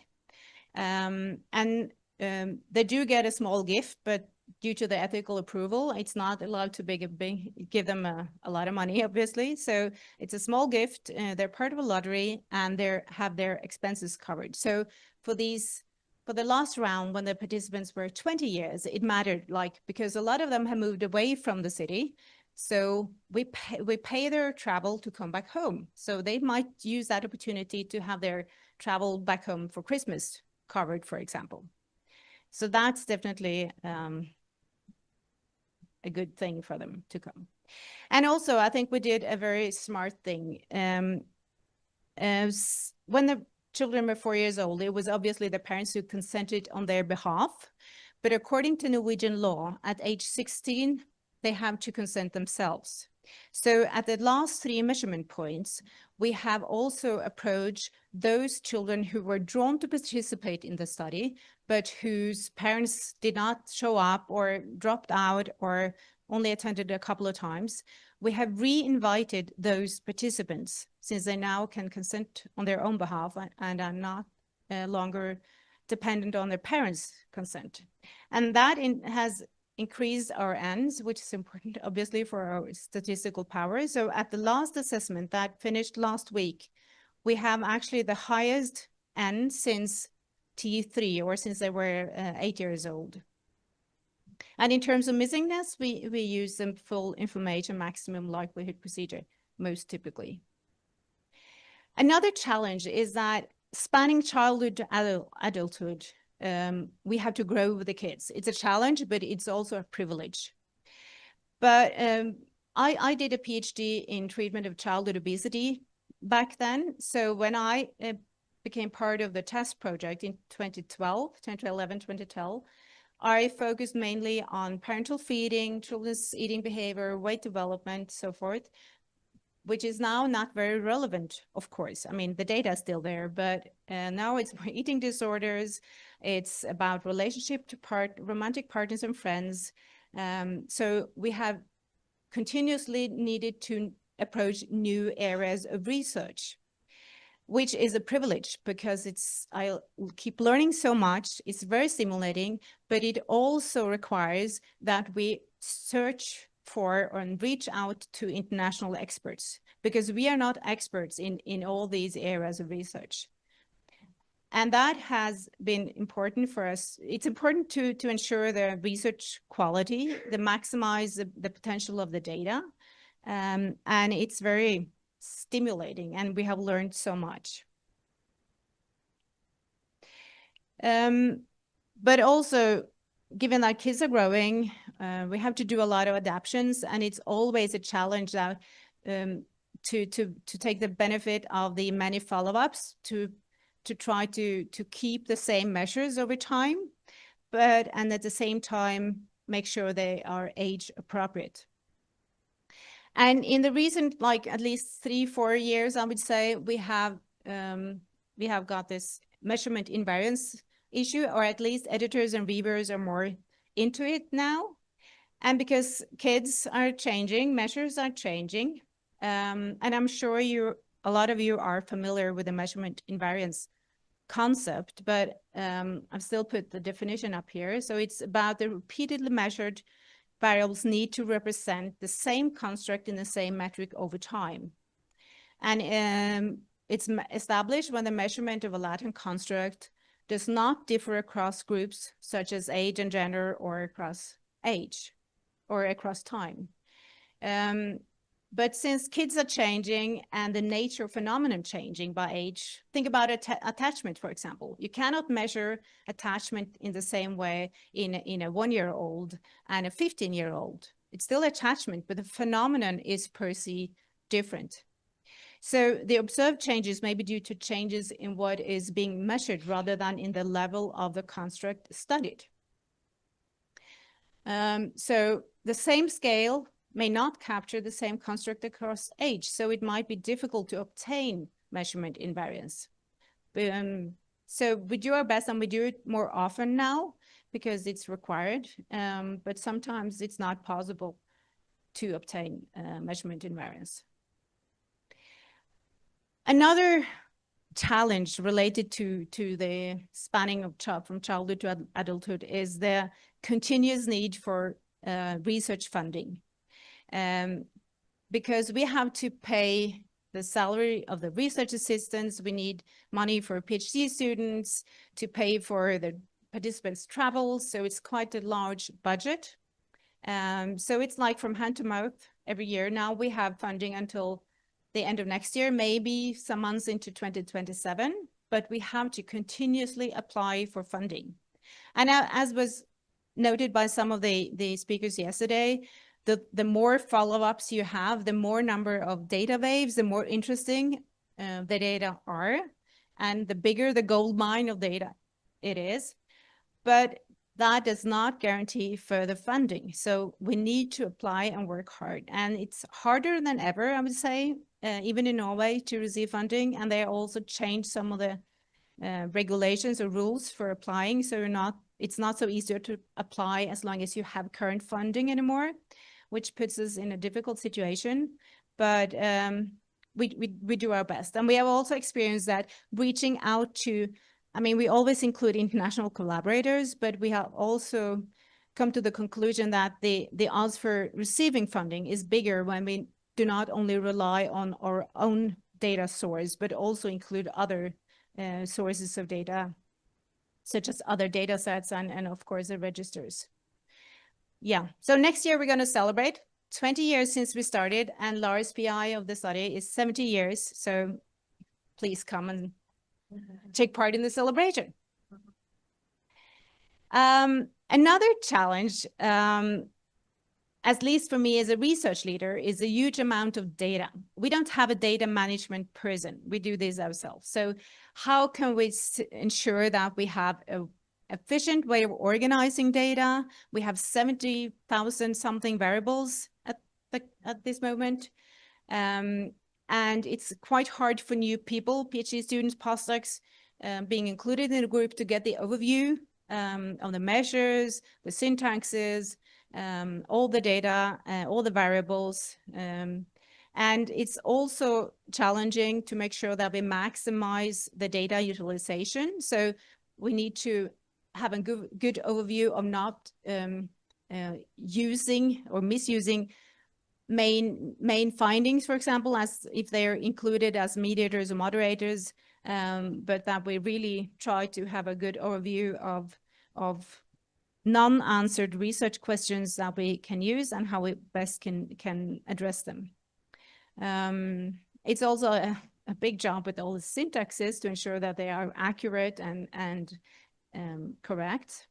Yeah, and as I think someone mentioned yesterday as well, we also have this paper proposals system to try to keep track of the planned papers to avoid any overlap and so forth. And it's a lot about keeping our eye on the ball. What is our main aim? Our main aim is to contribute substantial body of research on psychological and social development and the development of health behaviors throughout development, from childhood to adulthood. So we always need to remind ourselves of that. And as a way of doing that, we have this research strategy. I don't like the word optimize. I hate optimize. I mean, the life isn't optimal. So, but nevertheless, it's a lot about being open, as I said initially, especially to the young ones. Reach out, be open to people, to collaboration, to learn from others, to new experiences, methods, ideas, people, and at least, I mean, just as important, be open to all the things you don't know.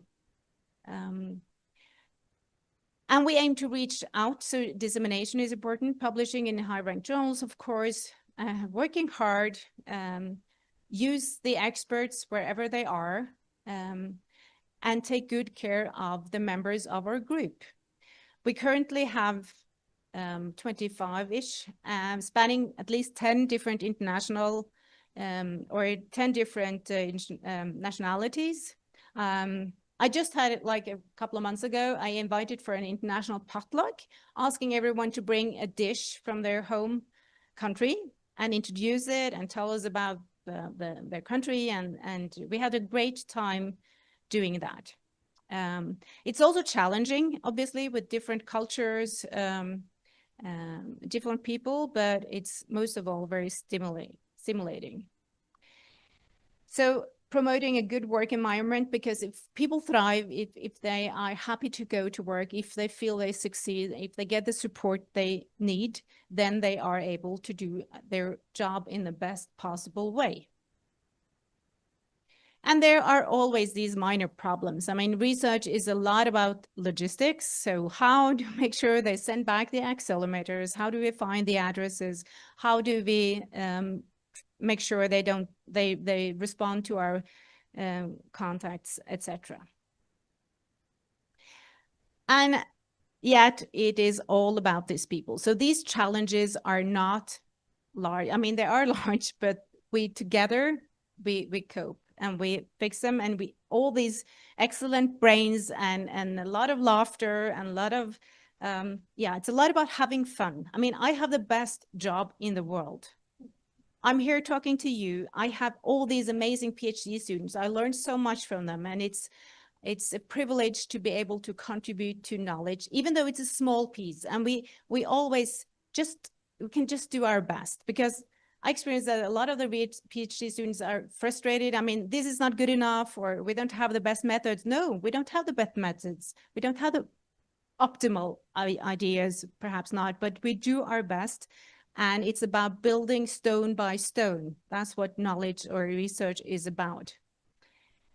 So having all these amazing people in our groups, I truly appreciate it. Some of them are no longer here because they have finished their work, and we welcome new people. So if you're interested, reach out. We are happy to host you. And because none of you, except from a few of you, have been in Norway, but many of you haven't. So I have brought a piece of Norway to you. Actually, this chocolate, it says melkesjokolade, it's milk chocolate, and it says et lite stykke Norge, so it's a small piece of Norway. So I brought some for Isabel and Meryl, and Molly, but I've also bought some for you. So I hope that we can just cut it up in pieces and share it afterwards. Thank you for your attention. Thank you. Thank you. Thank you very much. Oh, I forgot my notes. So thank you, Celie, for your kindness, your excellent lecture. So continuing our section now, I'm going to introduce Teresa Gontijo. She's a research Brazilian. She is a dietitian, currently She's a senior research fellow at the Faculty of Medical and Health Science at the University of Auckland, where she has worked since 2015.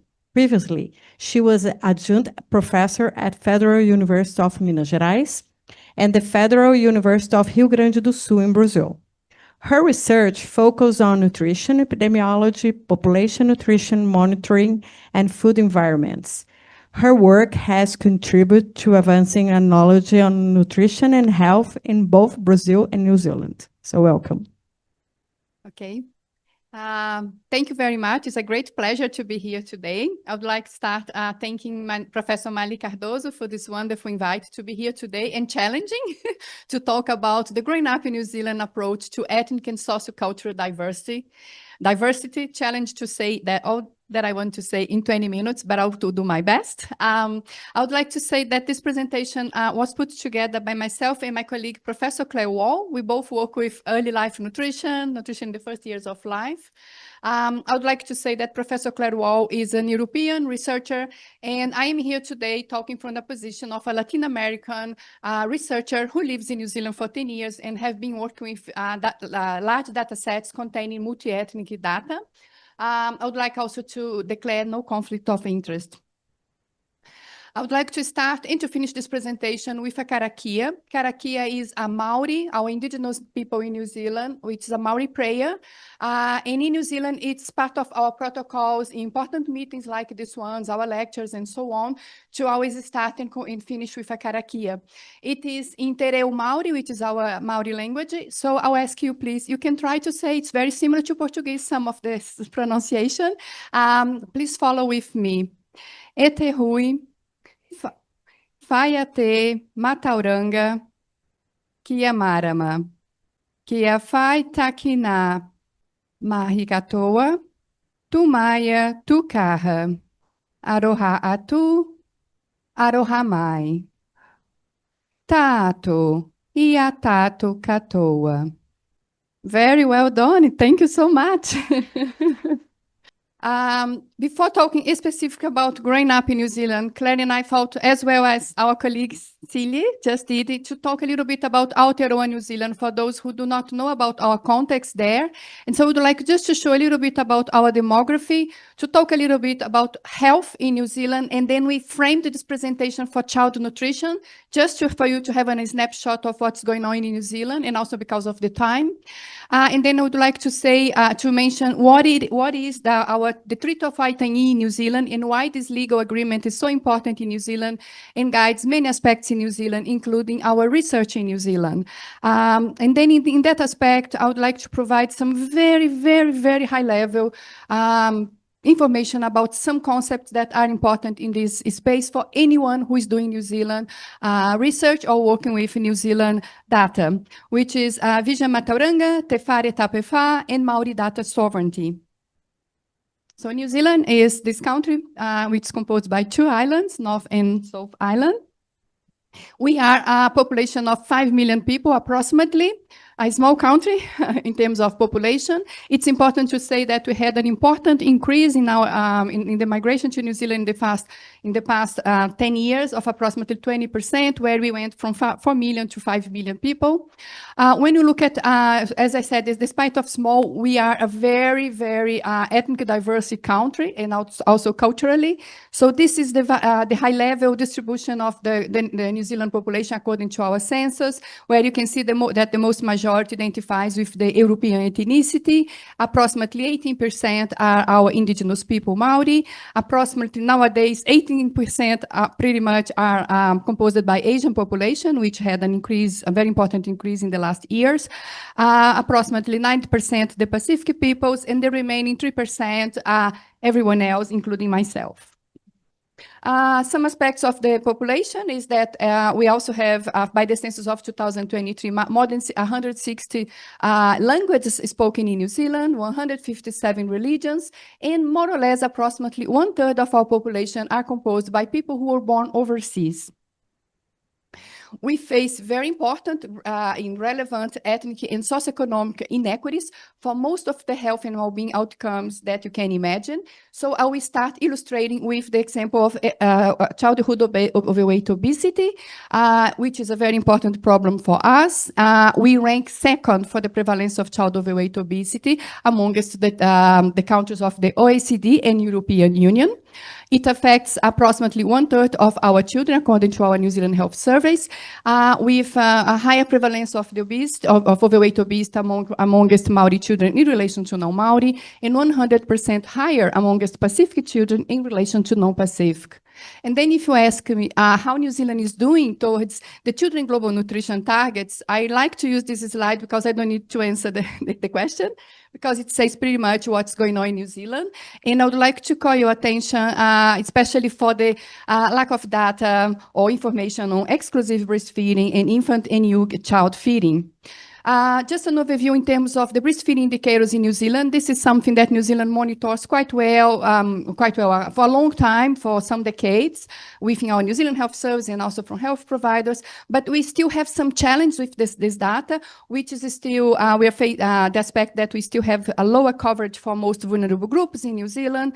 Also some aspects of data quality depend on the data source, and also in relation to the indicators of breastfeeding that those data sources report, and which is very good for New Zealand, but we can't compare with other countries globally because they are not the international recommended indicators, such as exclusive breastfeeding duration to 6 months, for example. And another challenge that we face is also that our national breastfeeding strategy in New Zealand is still currently voluntary and self-regulated. Another big issue we have there as well is the really limited information, outdated information on children's diet. We had just one child nutrition survey conducted in New Zealand, which took place more than 20 years ago, and that involved children only from 5 years of age, meaning that we really have a big gap of information on what's going on in those first 5 years of life. And I don't need to say to this public here that optimal early life nutrition, it's very important to set up a platform to maximize impact on better health and well-being outcomes throughout life. And very quickly, I would like to say that one thing we do very well in New Zealand is to monitor our food environments. So the Informers Network is led by the University of Auckland, which is this international network, which is led by Professor Boyd Swinburne and other colleagues. And the summary of what's going on there is that we do have a widespread availability and marketing of foods with high energy density, added sugar, sodium, and unhealthy fats. And the concerning aspect is that there are currently no government-led mandatory legislation to improve the healthiness of the food environments. And the only measures that are in place in that sense are also self-regulated. In another aspect, the commercial determinants of health take place in New Zealand. The commercial determinants of health, exactly. Well, another very aspect important to life in New Zealand is the Treaty of Waitangi. Anyone, if you go to New Zealand, this is one of the first things you're going to learn when you go there, we're going to hear about, which is this important legal treaty signed between the British Crown and Rangatira Chiefs Maori. This was signed in the 1840s, and it was intended to establish a partnership framework between Maori and the Crown. The main principles of the Treaty of Waitangi are partnership, participation, and protection. For partnership, it establishes that the relationship between Maori and the Crown must be of the utmost good faith. For participation, the Crown would be providing Tangata Whenua with opportunities to engage with decision-making at all processes, and for protection, where government must prioritize active protection of Maori rights, interests, and Taonga and Rangatiratanga, which is Maori self-determination. However, back at the time, there were two versions of the Treaty of Waitangi signed, one in English and another one in Te Reo Maori, and most of the Maori chiefs, they signed the version in the Tiriti, meaning that there were different expectations for some parts of the treaty between Crown and Maori. And this, as one example, in the Te Tiriti version, government power is subservient to indigenous sovereignty. And this is not exactly what is in the English version. So this is our legal framework for a lot of things that we do in New Zealand, and obvious that it's reflected as well in our research. So anyone, as I said, who is going to be working with research in New Zealand needs to have develop some cultural competence in that aspect to understand the context and then to work with research. And one of the aspects that I would like to mention to guide research in that space is Vision Matauranga, which is this policy framework that was designed by the Minister of Research, Science and Technology to guide research and to unlock the innovation potential of Maori knowledge, resources, and people. So Vision Matauranga establishes that the ultimate benefits of utilizing Maori knowledge can only be fully realized when Maori are authentically involved in the research. Therefore, it fosters for opportunities for Maori leadership in research, enhanced relationships with Maori, and positions Maori as active participants rather than mere subjects of research. And I would like to call the attention for research in the space of health and well-being, which is Haora and Auranga, which is that research that provides better health and social well-being for Maori, using of research that meets the distinctive needs of Maori communities.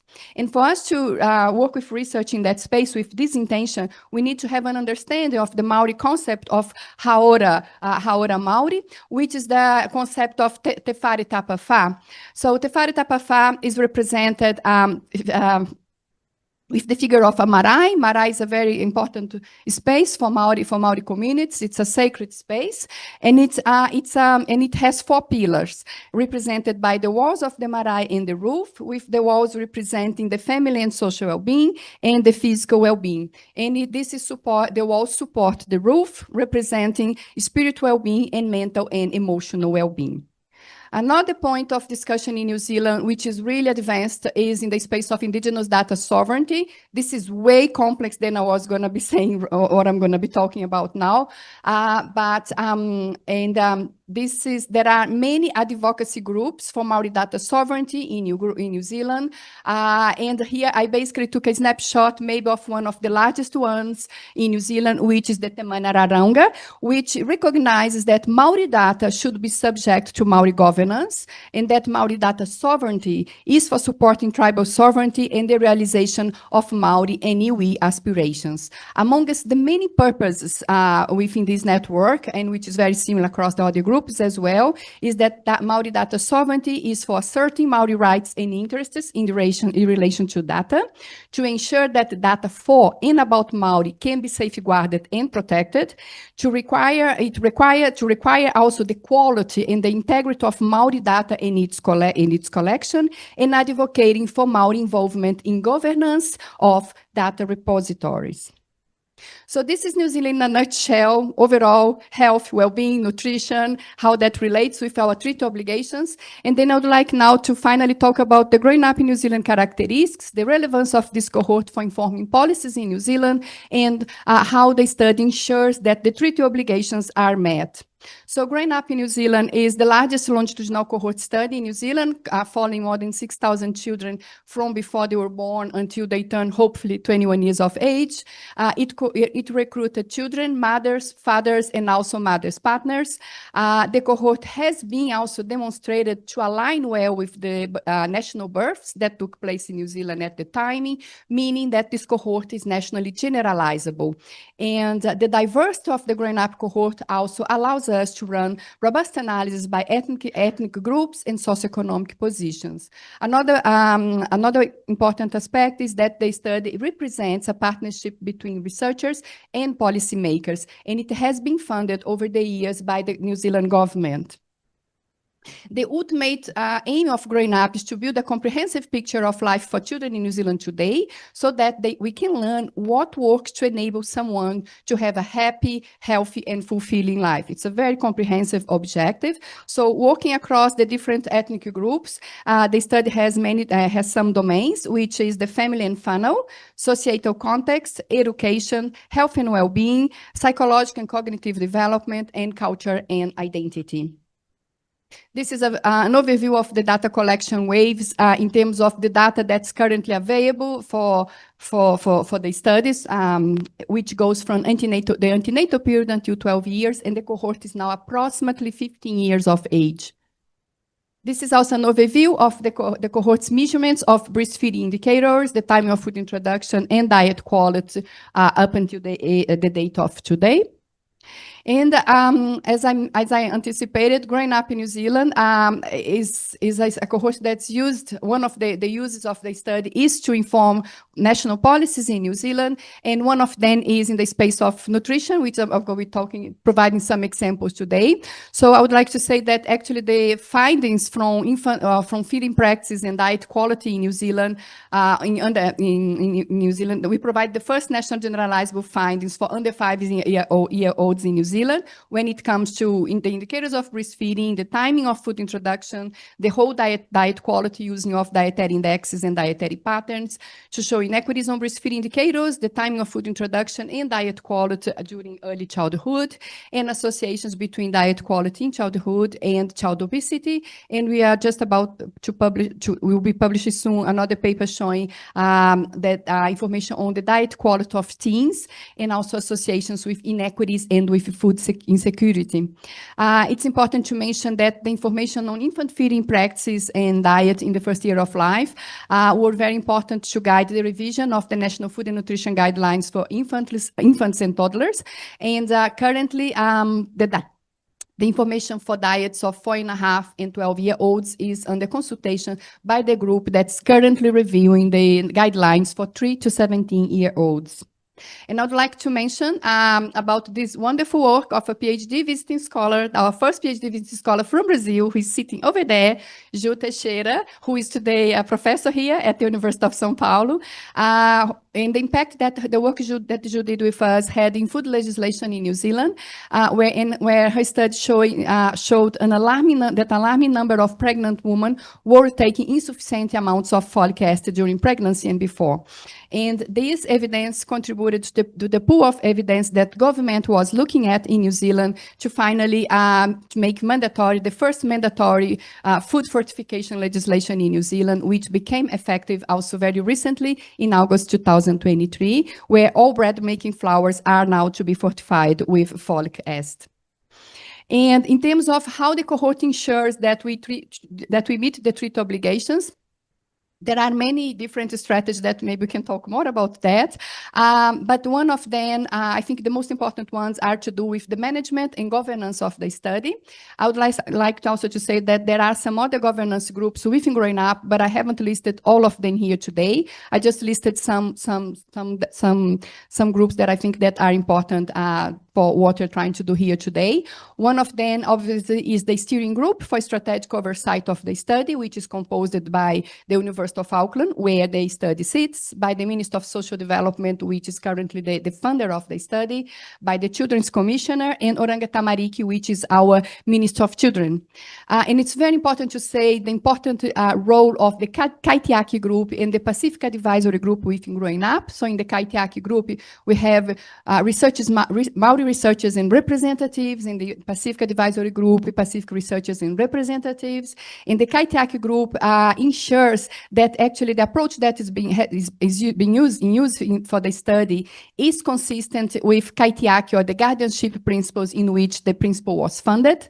And also that from data collection, storage, analysis, and use of Maori knowledge is consistent with Maori goals and aspirations. And the same thing happens for the Pacific Advisory Group, which guarantees that all the aspects to do with the study are compatible with Pacific development goals and aspirations. Another important aspect to mention is to do with our data access committee, which is the committee, any researcher who wants to work with the Growing Up New Zealand data is going to fill a protocol, and describe the methods to be used and answer some questions. In this committee, one of the things they're going to assess is first, what's the policy relevance of that study for a start, and if we're working in the health domain, how that study is going to help informing policies, for example, to reduce inequities or ethnic inequities, socioeconomic inequities, and for healthy gains, for better healthy gains. Another aspect is that they will also check if in the research team for developing that specific piece of work, if we have investigators with all the expertise needed. So that means if you're talking about Maori, you're going to be working with a Maori researcher. About Pacific, you're going to be working with a Maori Pacific, and so on. So this is some of the things that I would like to say today about the aspect of how the study meets the treaty obligations. I'd like to thank to all the Growing Up in New Zealand families, and also to all the Growing Up research team, which is a very large team, which has been changing over time. It's really a lot of people. And also to you as well for being here today and listening to this presentation. Thank you. So now we are heading to the oral communications, and we'll leave the questions, the round of the questions, for the beginning of the after lunch, the beginning of our afternoon sections. Okay. I think is Barbara is hosting this oral communication. Oh, Barbara here. And you? And you? Together? No? Okay, good morning. Officially good afternoon, but we haven't had lunch, so good morning still. Let's start this oral communication session. I would like to invite Bruna Lazeri for her presentation on harmonization of data on fruit and vegetable intakes in pregnant women in the Brazilian Maternal and Child Nutrition Consortium, the Association of Dietary Intake with Birth Outcomes. Bruna, welcome. Hello, good morning, everyone. I'm Bruna, and today I will present our research, which is on harmonization of data on fruit and vegetable intakes in pregnant women in the Brazilian Maternal and Child Nutrition Consortium, the Association of Dietary Intake with Birth Outcomes. This work will result from an international collaboration with Professor Daniela Sartorelli and Professor Pauline Emmett and Carolyn Taylor from the Bristol University, and Michelle Dremer, and together with me from Federal University of Rio Grande do Sul, and of course, Comai Group. I just also want to mention that there are no conflicts of interest to declare. To begin, I'd like to provide, sorry, here, I just see that. To begin, I'd like to provide some background in our research. And we know that low birth weight and the small for gestational weight in preterm are very important health indicators. And these outcomes are associated with increase in infant morbidity and mortality, and well as long health consequences, including chronic disease in adulthood. It can affect the human capital development.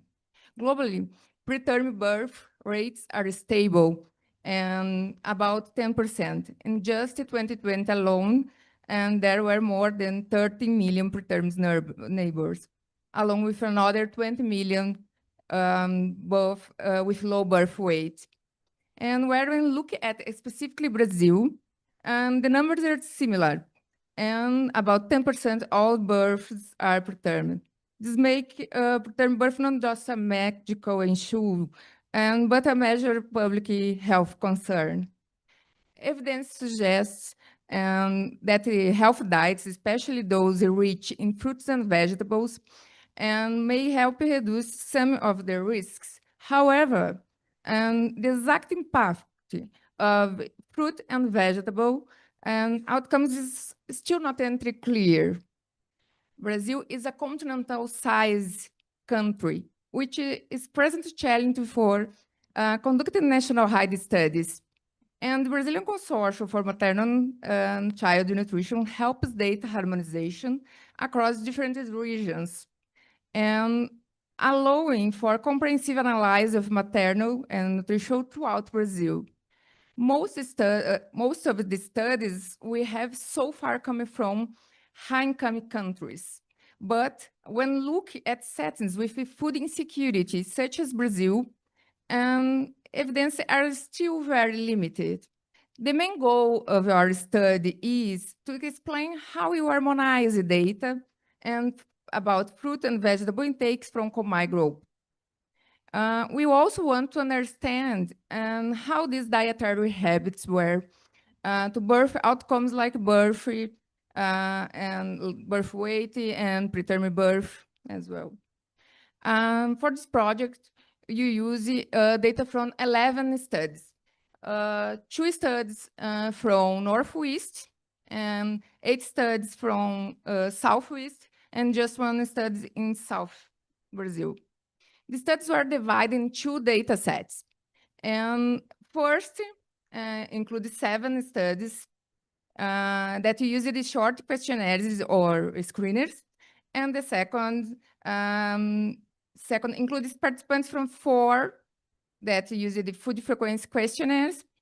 Regarding the harmonization of the screening data, the original data sets including 18 different consumption frequency categories is a huge problem for us, and especially moderate consumption.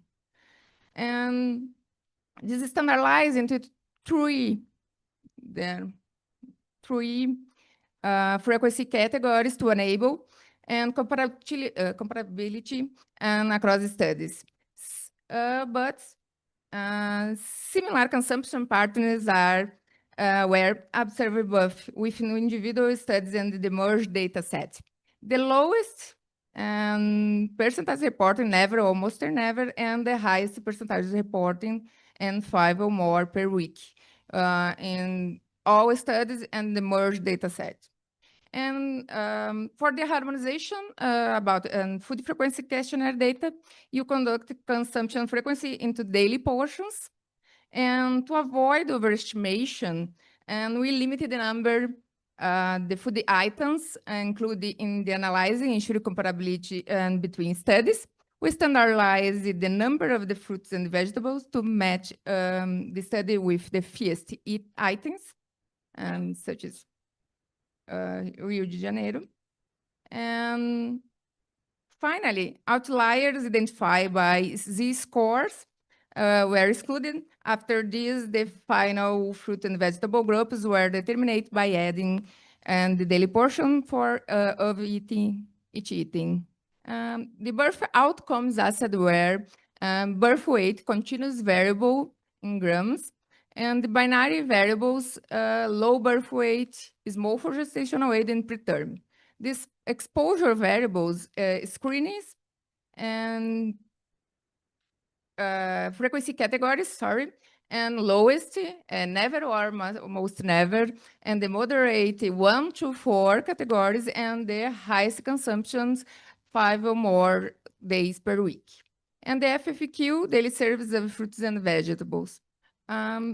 We apply linear regression models to analyze the birth weight and logistical regression models for the binary variables, low birth weight, small for gestational weight, and preterm birth. Their models were adjusted for potential confounding variables, and including maternal age, education, and parity, pre-pregnancy BMI, and alcohol and smoking consumption during pregnancy. Our harmonization process achieved producing comparable distributions of the fruit and vegetable consumption and across the individual studies and with the merged data set. Using screening data, just vegetable consumption was associated with lower odds of a birth weight unadjusted model here. And however, after adjustments for confounders, the associations are long statistically significant.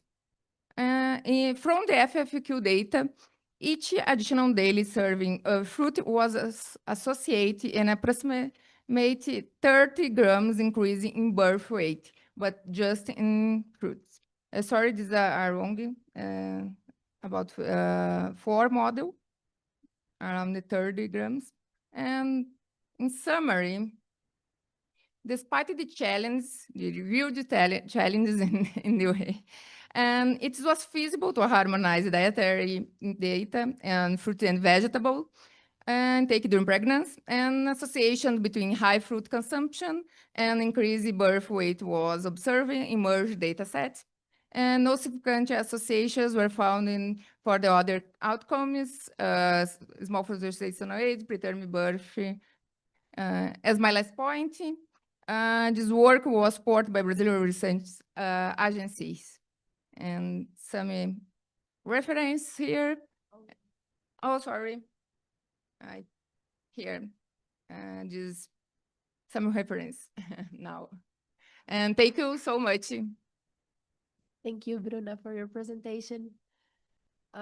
Next, we have Gabriela Torres Silva with the work on determinants of human milk volume trajectories in the postpartum period. Findings from the Brazilian side of the milk cohort. Good morning, everyone. My name is Gabriela Torres. I am a postdoc at the Nutritional Epidemiology Observatory in Rio de Janeiro. Today, I will be presenting part of our study entitled Determinants of Human Milk Volume Trajectories in the Postpartum Period. Findings from the Brazilian side of the milk cohort. I have no conflicts to disclose. So the data I will present today is a subsample from the Mothers, Infants, and Lactation Quality Study. This is a multi-center cohort conducted in 4 countries, Bangladesh, Brazil, Denmark, and the Gambia, under the leadership of Lindsay Allen and the co-investigators in its site, including Professor Gilberto Cacchi, there's the supervisor here in Brazil. So for today's, I will focus on Brazilian site, okay? To begin, it's important to emphasize that although human milk is recognized as ideal reference for infant feeding and nutrition, exclusive breastfeeding rates are still below expectations. And despite the increase over the years, the current trends suggest that the global target of 70% in exclusive breastfeeding will likely not be achieved until 2030. Well, mainly because the lactation is a complex process, breastfeeding is shaped by biological, social, and environmental factors. And the many elements influence its initiation, continuation, and cessation. One of the key reasons for early cessation is the maternal perception of insufficient milk supply. Yet its importance, the scientific literature on milk volume remains limited, particularly in Latin America and Brazilian population. Therefore, our objective was to assess the contribution of maternal sociodemographic, obstetric, and breastfeeding-related factors, variations in human milk volume from 1 to 8.5 postpartum months. Some examples for the factors we tested. For this study, we considered this study design. It was a prospective longitudinal cohort conducted at the Herculano Pinheiro Maternity Hospital in Rio de Janeiro. We recruited the mothers or women in 3rd trimester in pregnancy.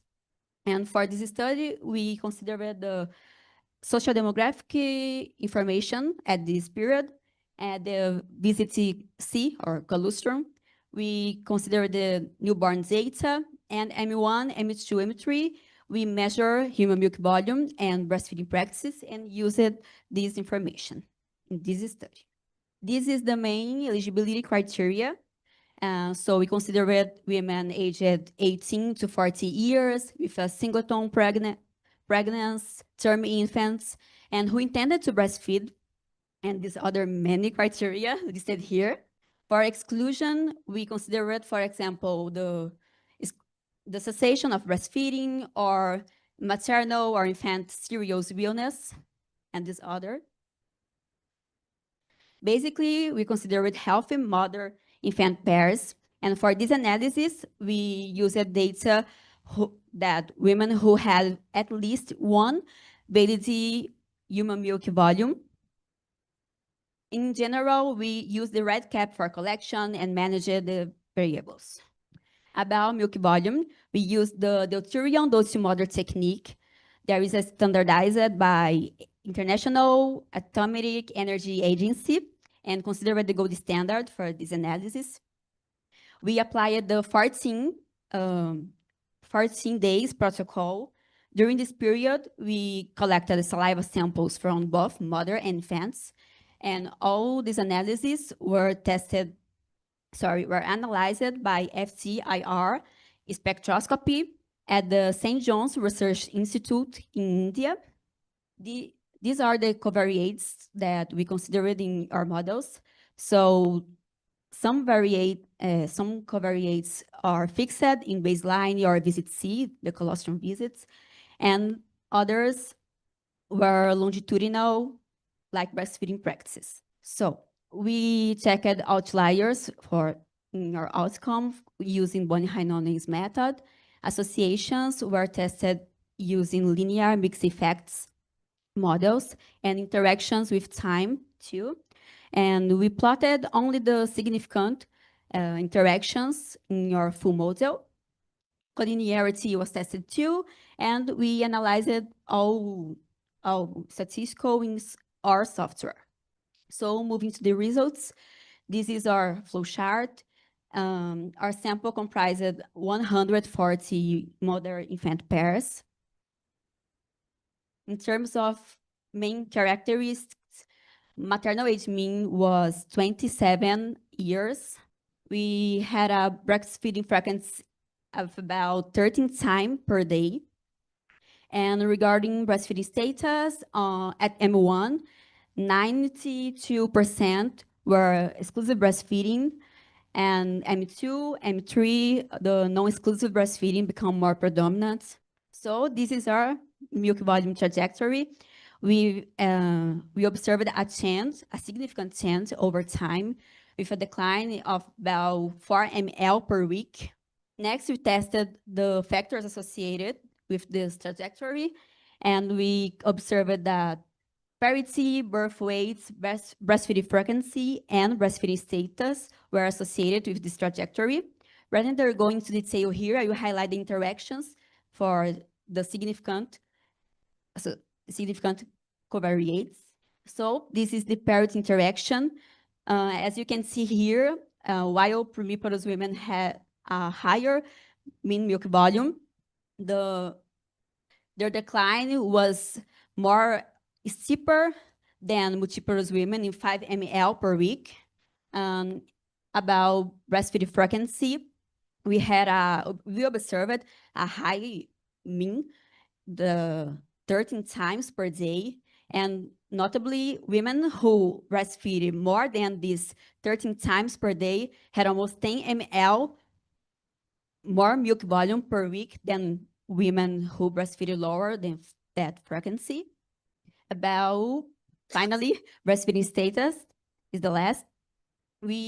As expected, we observed that non-exclusive breastfeeding have a steeper reduction in the milk volume of about 11 ml per week compared to these mothers in EBF.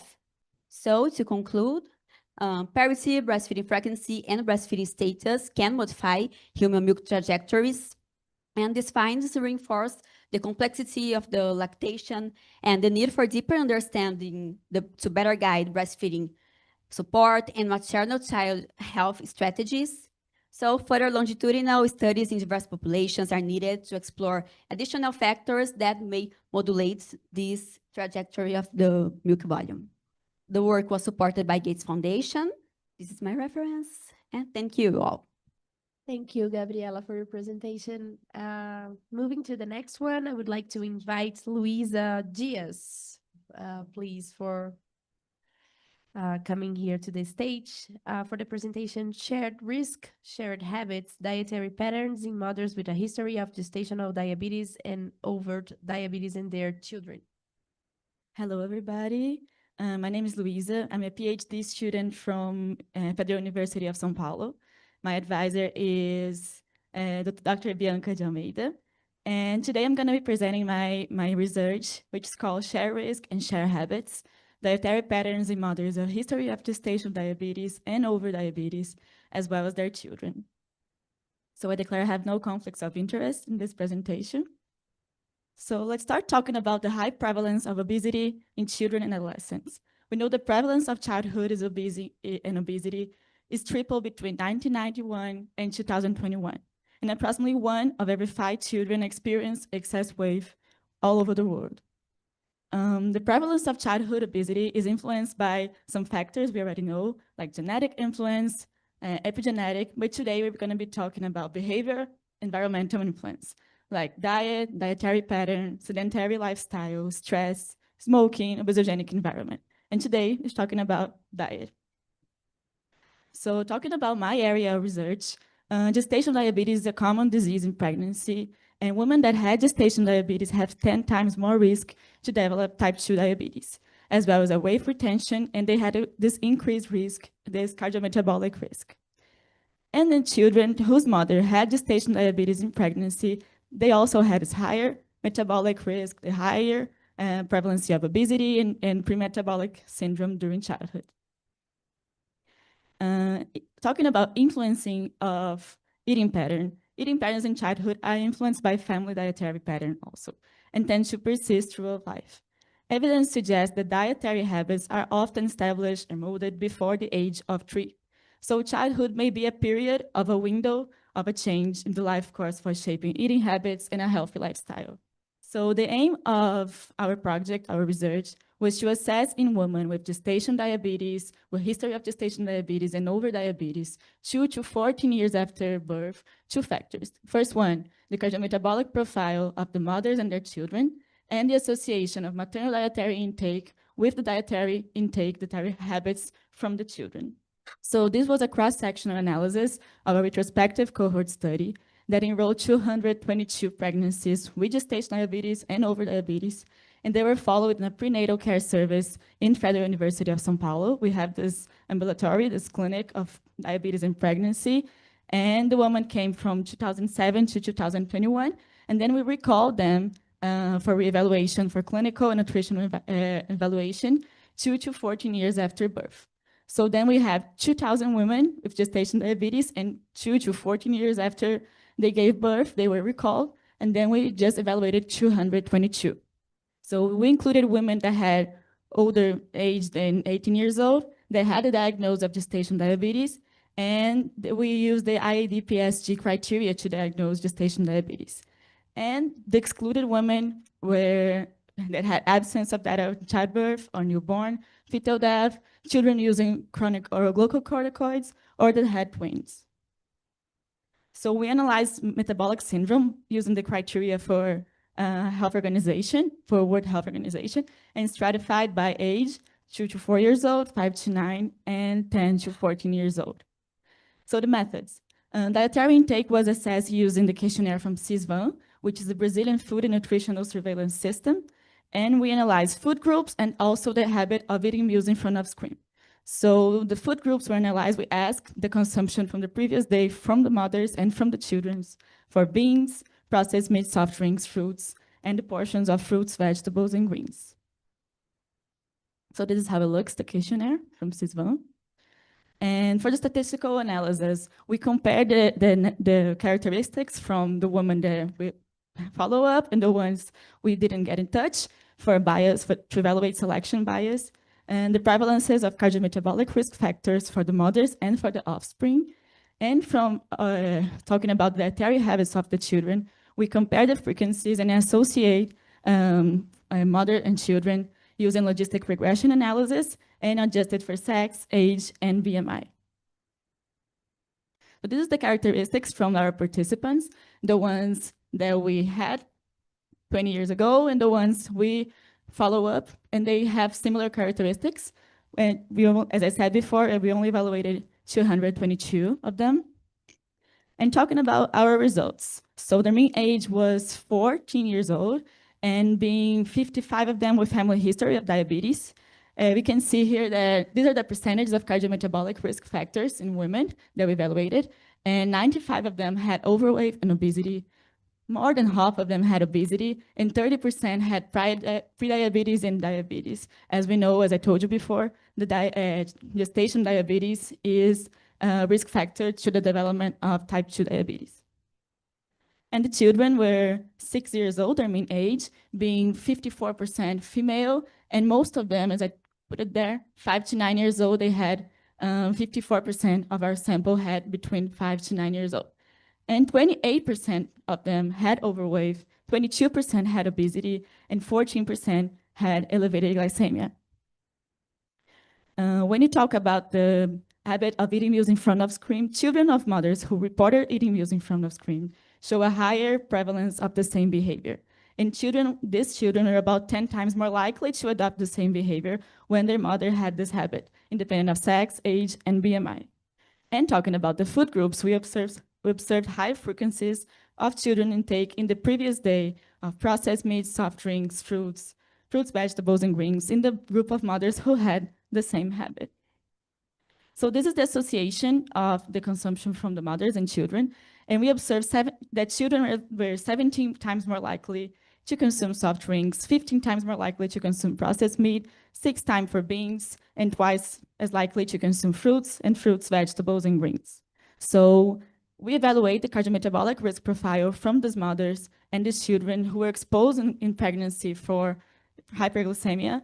And then we compare and show the higher cardiometabolic risk. So this population have this risk higher for some obesity and chronic diseases, as well as a higher profile of cardiometabolic risk. So we compared to have a contrast with these diseases and with VGTEL. VGTEL is a national research about risk factors for chronic diseases. And we can see here that 88% of our actual sample of the mothers had overweight and obesity, in contrast with 55% from VGTEL, 57 against 23, and 30% of our sample against 7% from VGTEL. And when we talk about the children, we can see that this is a systematic review that shows the prevalence of childhood obesity in Brazil is 12%. This is from 2023. And we could find in our sample that 22% of our sample had obesity. And then when we compare to ERICA study, which is a study that verifies the cardiometabolic profile from adolescents, we can see that our frequency is higher, like 33% against 17 from our overweight, 27 against 8 from obesity, and elevated glycemia, it was 7 against 4. So we know that we can't compare because it's such a big study and ours is a small sample. But what we want to background here is that it's a really high-risk population, the ones that the mothers had gestation diabetes. So maternal dietary pattern is influencing child's dietary pattern. So we saw the higher intake of fruits, vegetables, beans increased the likelihood of the same behavior in children, as well as the consumption of processed meat and soft drinks that we know that are not that healthy. Were also mirrored by children and had this higher effect on children. And this association was observed regardless child's age, sex, and BMI. So the strength of our study is that a Brazilian research with analysis of this sample with women that had gestation diabetes. And we also observed maternal fetal outcomes. So these are preliminary findings that we are putting here for you today. And this is a data collection in the period of prenatal, and then we follow up then 14 years later, 2 to 14 years. The limitation of our studies is that there are few national studies with the sample from children whose mother had gestation diabetes. And also this is a sample size, and we had a lot of a loss of participants to follow up. In conclusion, maternal consumption of both healthy and unhealthy food significantly increased the likelihood of the same behavior in children, and this association was independent of child's sex, age, and BMI. So we can see here that the risk is amplified in mothers with gestation diabetes and overdiabetes, and these results reinforce the importance of not only individual strategies for the children, but family-based strategies for all the family to participate. Here, we only analyze from the mothers, but we need the participation, and the father has the same impact as the mother also. And this is a high cardiometabolic risk, so that's why we need to have a focus on this risk mother-child dyad and to break the cycle of obesity. So this is our group of diabetes in pregnancy, and we have a lot of people working there. And our goal is to start a new cohort study from the zero, and it's going to be a prospective cohort, which is my thesis of my PhD. So we hope we don't have like that much loss of participants. So thank you a lot. Our funding is from PAPESP. These are references. Thank you. Thank you, Luisa, for your presentation. Next in our program here, I would like to invite Erin Hudson, please, for the presentation on early life exposures, ultra-processed food, and insulin glucose dynamics in children exposed to gestational diabetes. Preliminary findings. Thank you, Erin. Good afternoon. Thank you, Louisa, for basically covering all of my background for me. Whoever put this this group of us together, this is awesome because I'm following two people who are really complimenting my work. I am Erin Hudson. I'm a PhD candidate from the University of Texas in Austin, and I have no conflicts to declare. There's all of our funding. There's a lot of it. I'm super excited to be here today to talk about my research because I study ultra-processed food and I'm used to having to explain what that is, and I don't have to here. So everyone in this room is familiar with the fact that historically we have looked at individual nutrients and food groups and assessing diet quality, but there is a new classification system, the NOVA classification system, that is that looks at the degree of processing in food, and consistently ultra-processed food intake is associated with an increased risk of cardiometabolic disease. A lot of that research comes right out of this building, so you all know that. You also know that there's an increasing prevalence of insulin resistance and even type 2 diabetes among children and adolescents, particularly in the United States, but basically everywhere we are exporting our food to is seeing similar results. And so part of my research is looking at why the behavioral determinants of why people are eating ultra-processed food. Obviously, there's commercial determinants, but what's going on in that first year of life is influencing as well. So we know in the literature that mothers with a high ultra-processed food intake are more likely to introduce ultra-processed food to their children in the first year. First-year feeding practices also set habits and preferences that may continue into life. And we've seen the early introduction of solid foods, for example, 6 years later is predictive of ultra-processed food consumption. We also have research indicating that exclusive breastfeeding duration is inversely associated with ultra-processed food consumption in early childhood as well. But there's a lot that we don't know about this. We don't know about what early life eating practices and what influence ultra-processed, or I'm going to start that over. We do not know very much about early life feeding practices and how those influence ultra-processed food intake in later childhood and early adolescence. How long does that last? We also don't know about how these early life exposures might interact with the dietary patterns, ultra-processed food intake in those early adolescent years that are increasing that cardiometabolic risk, like what association there is with glucose metabolism, specifically insulin and glucose dynamics, which is how we measure that. And there's no studies looking at a very vulnerable population, the offspring of children from gestational diabetes pregnancies. And there's so many reasons we need to understand this. I don't have to preach that to this room. So I'm going to be using data from the SWIFT study and SWIFT Youth Study, which is a study of women, infant feeding, and type 2 diabetes after gestational diabetes. It's an observational cohort, and the recruitment happened through Kaiser Permanente, which is a large healthcare system in the United States, and women were recruited after they gave birth, and GDM was confirmed based on electronic health records. They had to have a 3-hour oral glucose tolerance test that indicated that they had gestational diabetes. There was also an intentional effort to get a diverse sample of breastfeeding practices, so women who intended to exclusively breastfeed, as well as those who intended not to breastfeed, because that was one of the main outcomes of the cohort. It was a diverse cohort. About 1,000 women were enrolled with their children, about a third Asian, a third Hispanic in that population. So we got a lot of data about in that first year of life. We use electronic health records. which we've already talked about in this conference, has its own little problems, but that's how we are gathering information about GDM severity and GDM treatment. And starting in the first 6 to 9 weeks postpartum, we're getting information about lactation intensity, breastfeeding duration, whether they're breastfeeding or not, and the infant diet. And we have that for the entire first year. And we gather that by sending monthly surveys, and it asks questions about breastfeeding, formula feeding, as well as complementary food and beverage introduction. And at 6 months, there was either a research visit in person or a phone call that drilled down on details of some of them. We got 835 DOHads with all of this first year information. So we have just finished the 12 to 14 year follow-up in the youth. We have 3 24-hour diet recalls using ASA 24, and through the work largely that came out of the University of São Paulo and in connection with the National Cancer Institute and NIH, we now have a way of coding our entire national food database with the NOVA classification system. So we used that, which was great, and we calculated the percentage of calories and grams coming from ultra-processed food. We also looked at the Healthy Eating Index, which is like a scale of 0 to 100 based on how compliant people are with the US dietary guidelines, which, unlike your guidelines, say nothing about ultra-processed food.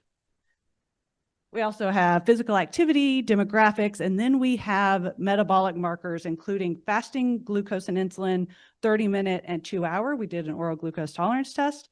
We have HbA1c and, of course, BMI. We also have puberty, which has not yet been cleaned. So this is very preliminary data because, as everyone knows, puberty, your stage of puberty determines how insulin resistant you are, because that's a very insulin resistant stage. So there's more work to be done here. But what I'm going to be looking at is in children who are exposed to gestational diabetes, looking at their cross-sectionally, their dietary intake, their HEI score, as well as their ultra-processed food intake with these glucose and insulin dynamic outcomes, as well as BMI, because you can't ignore BMI, and then early life exposures, GDM severity, breastfeeding, duration, intensity, the age of complementary food introduction, as well as sugar sweetened beverage and fruit juice intake in that first year.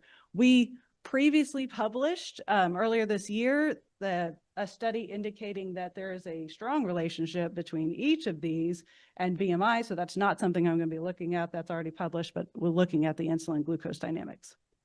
There's a number of covariates we're going to consider.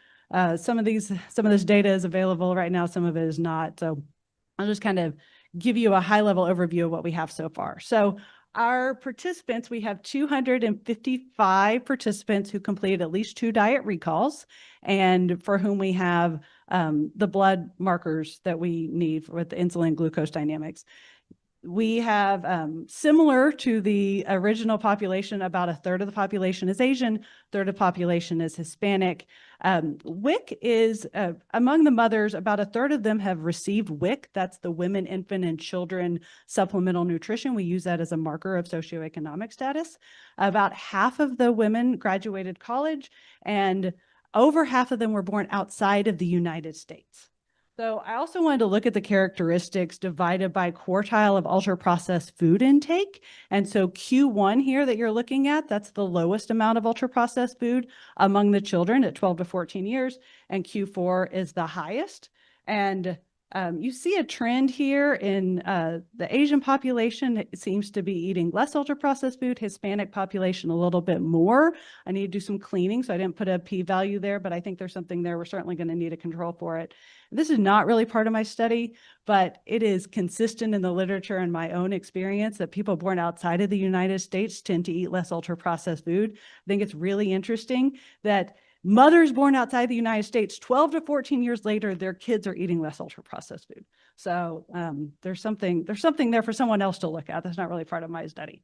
I'm not going to spend any time here because I did not find any so far cross-sectional relationship between ultra-processed food consumption and any of the glucose and insulin dynamics, no matter how we slice them. Again, we have to control for puberty. There's a number of things we need to do here, but I'm not going to spend time here since right now it's a null finding, but also preliminary. What we did see is that just doing a basic t-test the children who had overweight or obesity tended to eat more ultra-processed food and had trended to a less healthy HEI. And looking at diet quality based on normal glucose versus impaired glucose, we saw that there is a very, very small but significant relationship between kids who are eating a slightly healthier diet tended to be normal versus impaired glucose. So very quickly here, the longitudinal, which is always more fun, we see that pre-pregnancy BMI is predictive of ultra-processed food intake, even 12 to 14 years later. And breastfeeding, whenever we look at it categorically by quartile, we see some trends there, but a linear regression model looking at ultra-processed food and months of breastfeeding as a linear continuous variables, both the percentage of calories of ultra-processed food and percentage of grams of ultra-processed food are inversely related to that duration of breastfeeding. So I am going to go ahead and just wrap up because everything else I was going to say was what I was going to work on next. So I'm sure there will be questions about that. Thank you all for your time and for the opportunity to present. Thank you, Erin.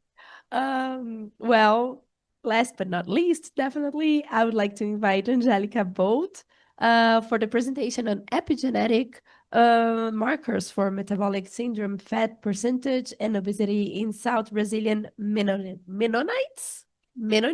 How do I speak this, Angelica? Mennonites. Thank you. Okay, thank you, Isabel. Okay, I am Angelica. I am the PI of the epigenetics and genetic epidemiology group here. Oh, now it's not working. Sorry. I wanted to point out. Okay. And I will talk about epigenetic markers for metabolic syndrome in my own population. So although I declare no conflicts of interest, I am a Mennonite myself. And the Menogene project started out of the sense of responsibility for my own population because they asked for help.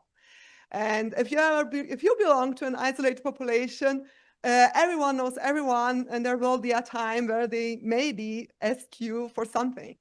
And I am a population geneticist.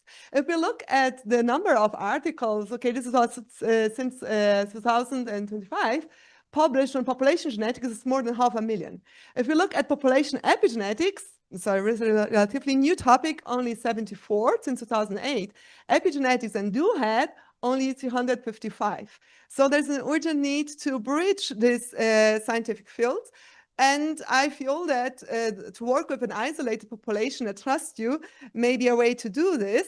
So the Mennonites, and this is a Mexican family with a large kindred, they are especially interesting because they have large genealogical records that go to the 17th century, well registered, and a very amazing, interesting history. They share, although they live in different environments, they share the genetic structure and cultural habits, the same language. So we are Anabaptists. This means baptism as adults, pacifists. This was also the reason why they were heavily persecuted during the modern age. So the origin was in Central Europe after the Protestant Reformation, persecuted by Catholics, persecuted by the Protestants, persecuted all the time, almost, with three important demographic bottlenecks. So here are the bottlenecks. First, up there, in the modern age, they were tolerated in Prussia, current Gdansk, for at least 2 centuries, so 10 generations. During this time, the Frisians and Flemish shunned each other, and this means the homozygosity level probably went up.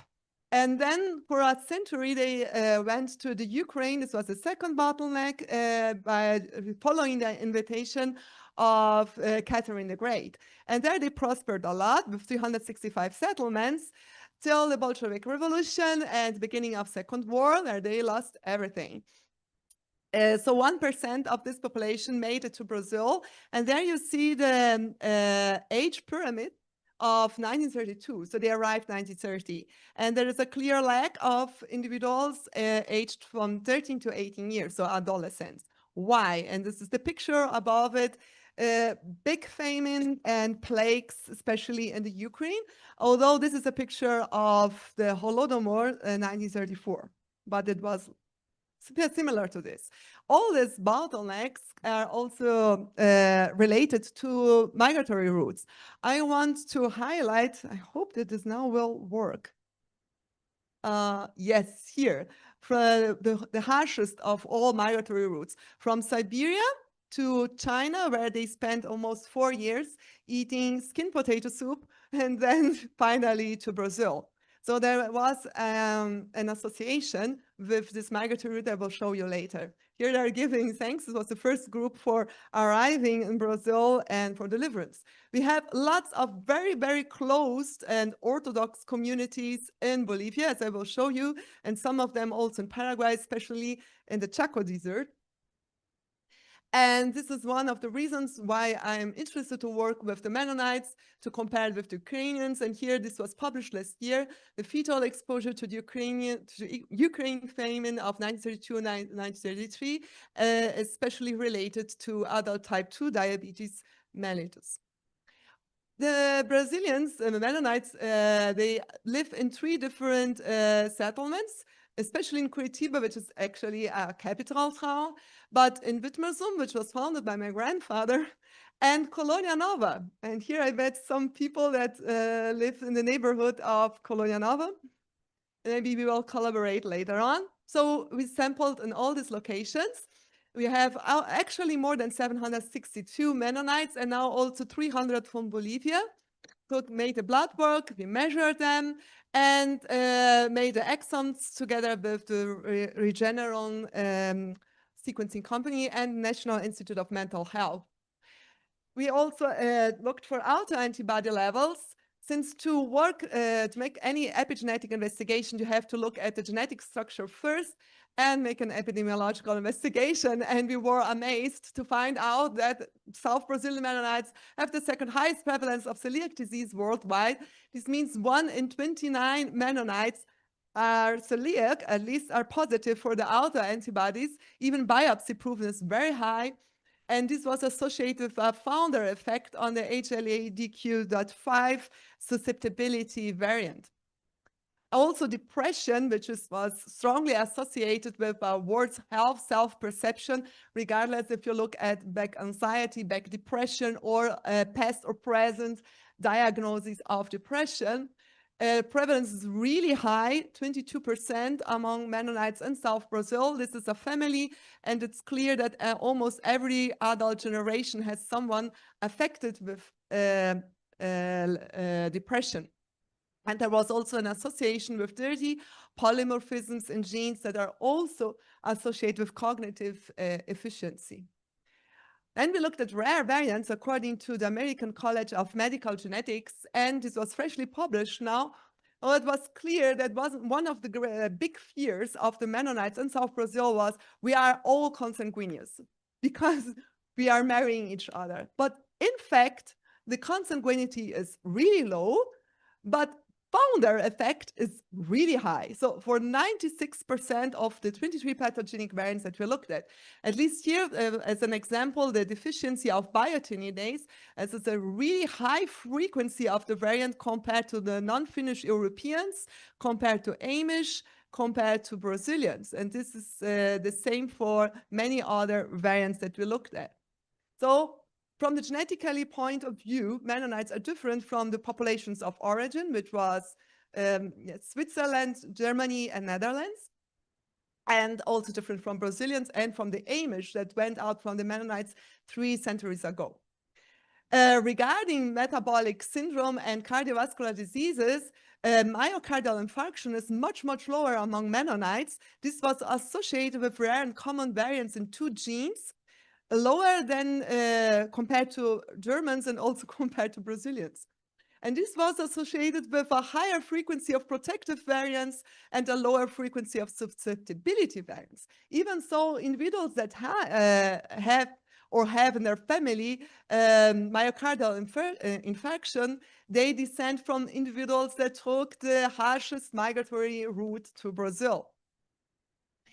And we also found that Mennonites that answered that their familiar environment during infancy was cold had a higher susceptibility to metabolic syndrome. There was also a genetic association in the glucocorticoid receptor, since we were interested on the HPA stress axis. We looked at this. And the prevalence of metabolic syndrome, although it's the same in Brazilians and non-Mennonite Brazilians and the Mennonites.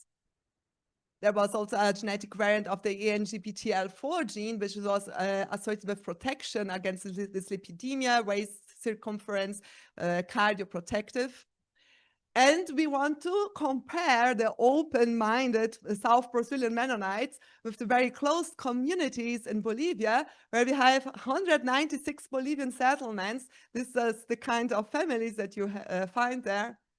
And we were there 2023, after ethical approval, everything. Now we have 300 samples to work on. Regarding metabolic syndrome, we found that low HDL levels are much, much higher among the Bolivian Mennonites, despite the fact that the prevalence was very similar between both populations. There was also a genetic association among the Brazilian Mennonites, and we're still working on the Bolivians, now also with the genomes. And now, finally, body fat percentage and obesity. We found a very interesting genetic association with the bitter taste 2 receptor member 4, which was simultaneously associated with both. We're still thinking on this because this same gene is also prevents diabetic glomerulonephritis in mice and is also expressed in the gastrointestinal tract. So the take-home message here is Mennonites have a peculiar epidemiological profile, which is marked by genetic founder effects that also affect their metabolism. Then genetic variants are associated with this and point to new therapeutic targets. Metabolic syndrome is associated with a cold family environment in infancy. I found the same association with non-Mennonite Brazilians living in Paraná state, as well as with migratory roots. So maybe this is a hint for a happy genetic inheritance. Despite we did not find any association with epigenetic CpG methylation markers on circulating blood cells, at least for the glucocorticoid receptor. So I want to share, if you are interested on the Mennonites, maybe you can watch this movie. Only remember, actually, the Mennonite women do not talk. Okay, this is the big difference. And thanks to my group, also to the LGMH team from our lab and all my collaborators. And I'm so amazed that I'm here learning with you, since I am not an epidemiologist and I'm starting the Med Epigene project. So I'm really happy to be here. Thank you. Okay, thank you, Angelica. Well, I would like to invite all the speakers, all the presenters of these in this oral session. So Bruna, Gabriela, Luisa, Erin, and Angelica, if you can please join me here at the table. And then we have around 15 minutes for questions and comments from our audience. So please feel free to raise your hands. Thank you. Linda Adair from the University of North Carolina. I have a question about the milk study. We understand that breastfeeding is kind of a dyadic relationship, and you talked about maternal characteristics that are associated with differences in milk volume. Do you have any insights into the differences in the babies, because they're the demand side of the equation? Yeah, thank you for your question. So about the variables of the babies, we consider some covariates as infant sex, the birth weight, the infant size, the infant body weight too, but it's not associated in your model, so we can't present it here. Thank you for your nice presentations. I have a question to Erin about the ultra-processed. You said you found an association between overweight and the consumption of processed food, but I wonder if that accounts for the amount of food. I mean, big bodies need more food. So Yeah. So one of the things that we controlled for was calories. Of the things we've controlled for, we've controlled for so far as age, because as a stand-in for puberty until I get that cleaned, and race, ethnicity, as well as calories, because for exactly the reason you're talking about. So it was a proportion of the food was they ate a larger proportion of ultra processed food. Yeah, well, we controlled for the calories and the analysis, but we didn't really see anything yet. Thank you. Thank you all for another bunch of wonderful presentations. Very interesting. Again, on the Ultra Processed Foods Association, I sit on the government committee in the United Kingdom, which has just been reviewing ultra processed foods, and who've become heavily critical of the NOVA classification of ultra processed foods. So, I mean, it does include bread and cheese and a lot. So did you exclude the common foods which are ultra processed foods? How did you distinguish between, I mean, we concluded that it was actually not easy to define ultra processed foods. That's the question. It is not easy, and at the risk of stepping on toes of the actual experts who work in this building on ultra processed food, the way that the researchers actually from here, as well as NIH and NCI, went through our US database, the FNDDS, was included a subcategorization as well. So there are 20 some odd subcategories. So you can see what's bread, what's, some people are talking about, yogurt, like a flavored yogurt versus a not flavored yogurt. I honestly, doing a lot of research in this area, I think that we need to do the mechanistic analysis to understand, maybe bread isn't actually healthy if it is the gums and the emulsifiers that we're adding that are causing a problem. But until we know that, it's going to be hard to identify what is healthy, because it is a new way of classifying.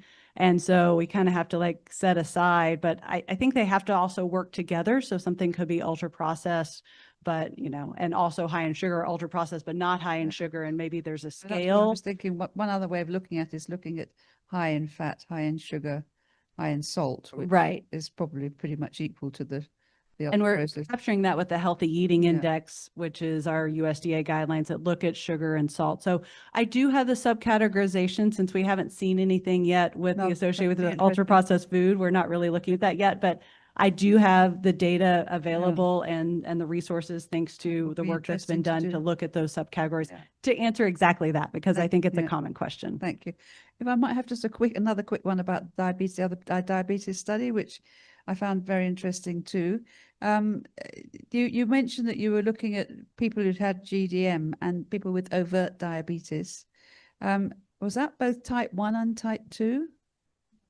So it was type 2. Yes. So those people with type 2 will be having presumably dietary advice for their diabetes. Yeah, actually the advice for diabetes or over diabetes in the pregnancy are the same. We only divided and categorize them in gestation diabetes and over diabetes, but advice is... But the advice for gestational diabetes would only be given in pregnancy. And yes, and the previous advice. Do in some countries, women who've had gestational diabetes are also followed up for type 2 and are given dietary advice. Did you know who had dietary advice and who didn't? That's really what I'm thinking. Actually, we have this clinic from diabetes in pregnancy, and then we receive patients with type 2 diabetes, type 1 diabetes, and over diabetes.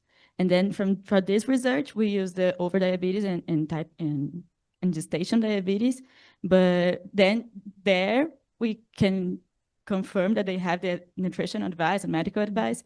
But before, we don't know if they had any advice before No, it's something to think about, isn't it, in terms of a confounder as to whether there's a subgroup of women who are changing their diet because they had some advice, idea of nutrition and education. Thank you very much. Thank you.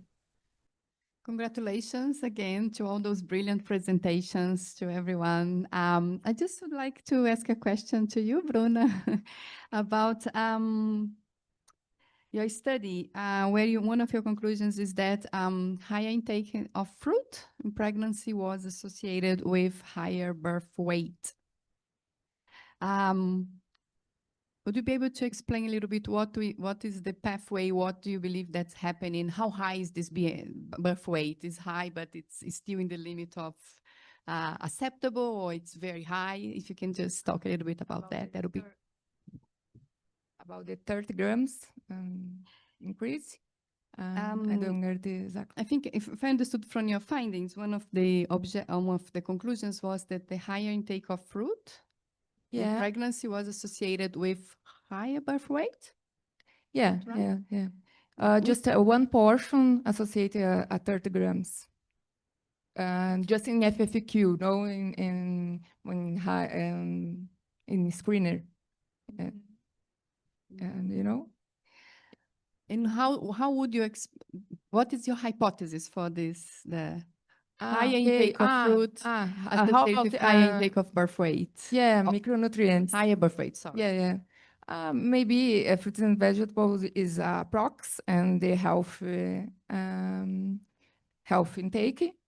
But is the main intention about the micronutrients. Yeah. Thank you. Any other questions? We have still some minutes left. Good. Fair enough. Okay. I have actually like some few remarks I would like to put here. For Erin, as you were presenting like some preliminary findings, I was wondering what are the next steps in this cohort study, because it's a long follow-up. Yes. Thank you for asking the question that I didn't get to in my presentation. I appreciate that.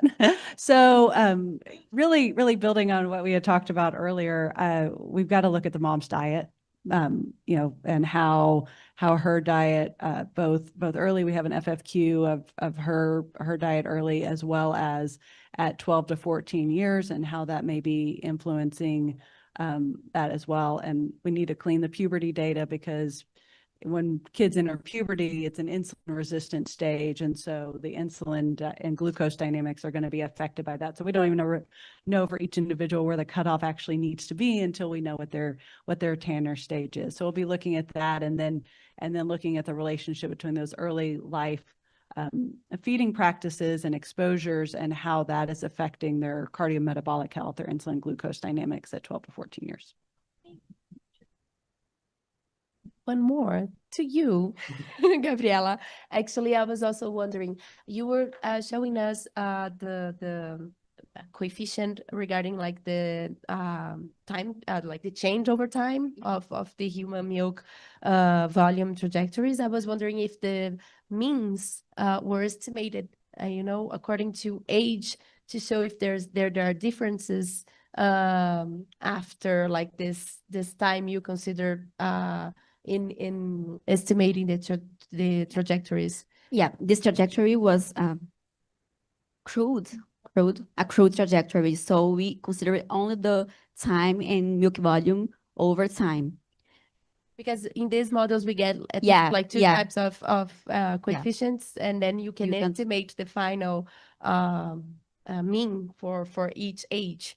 So it would be interesting to see if at the change over time actually put these groups in a more similar position, or if they are actually different. Nowadays I'm working with the data of milk volume for 4 countries. So we changed some things. This is a part of my PhD thesis, so that I conclude last year. And we changed some things, and I will consider this your suggestion. Thank you. Okay. Anyone else?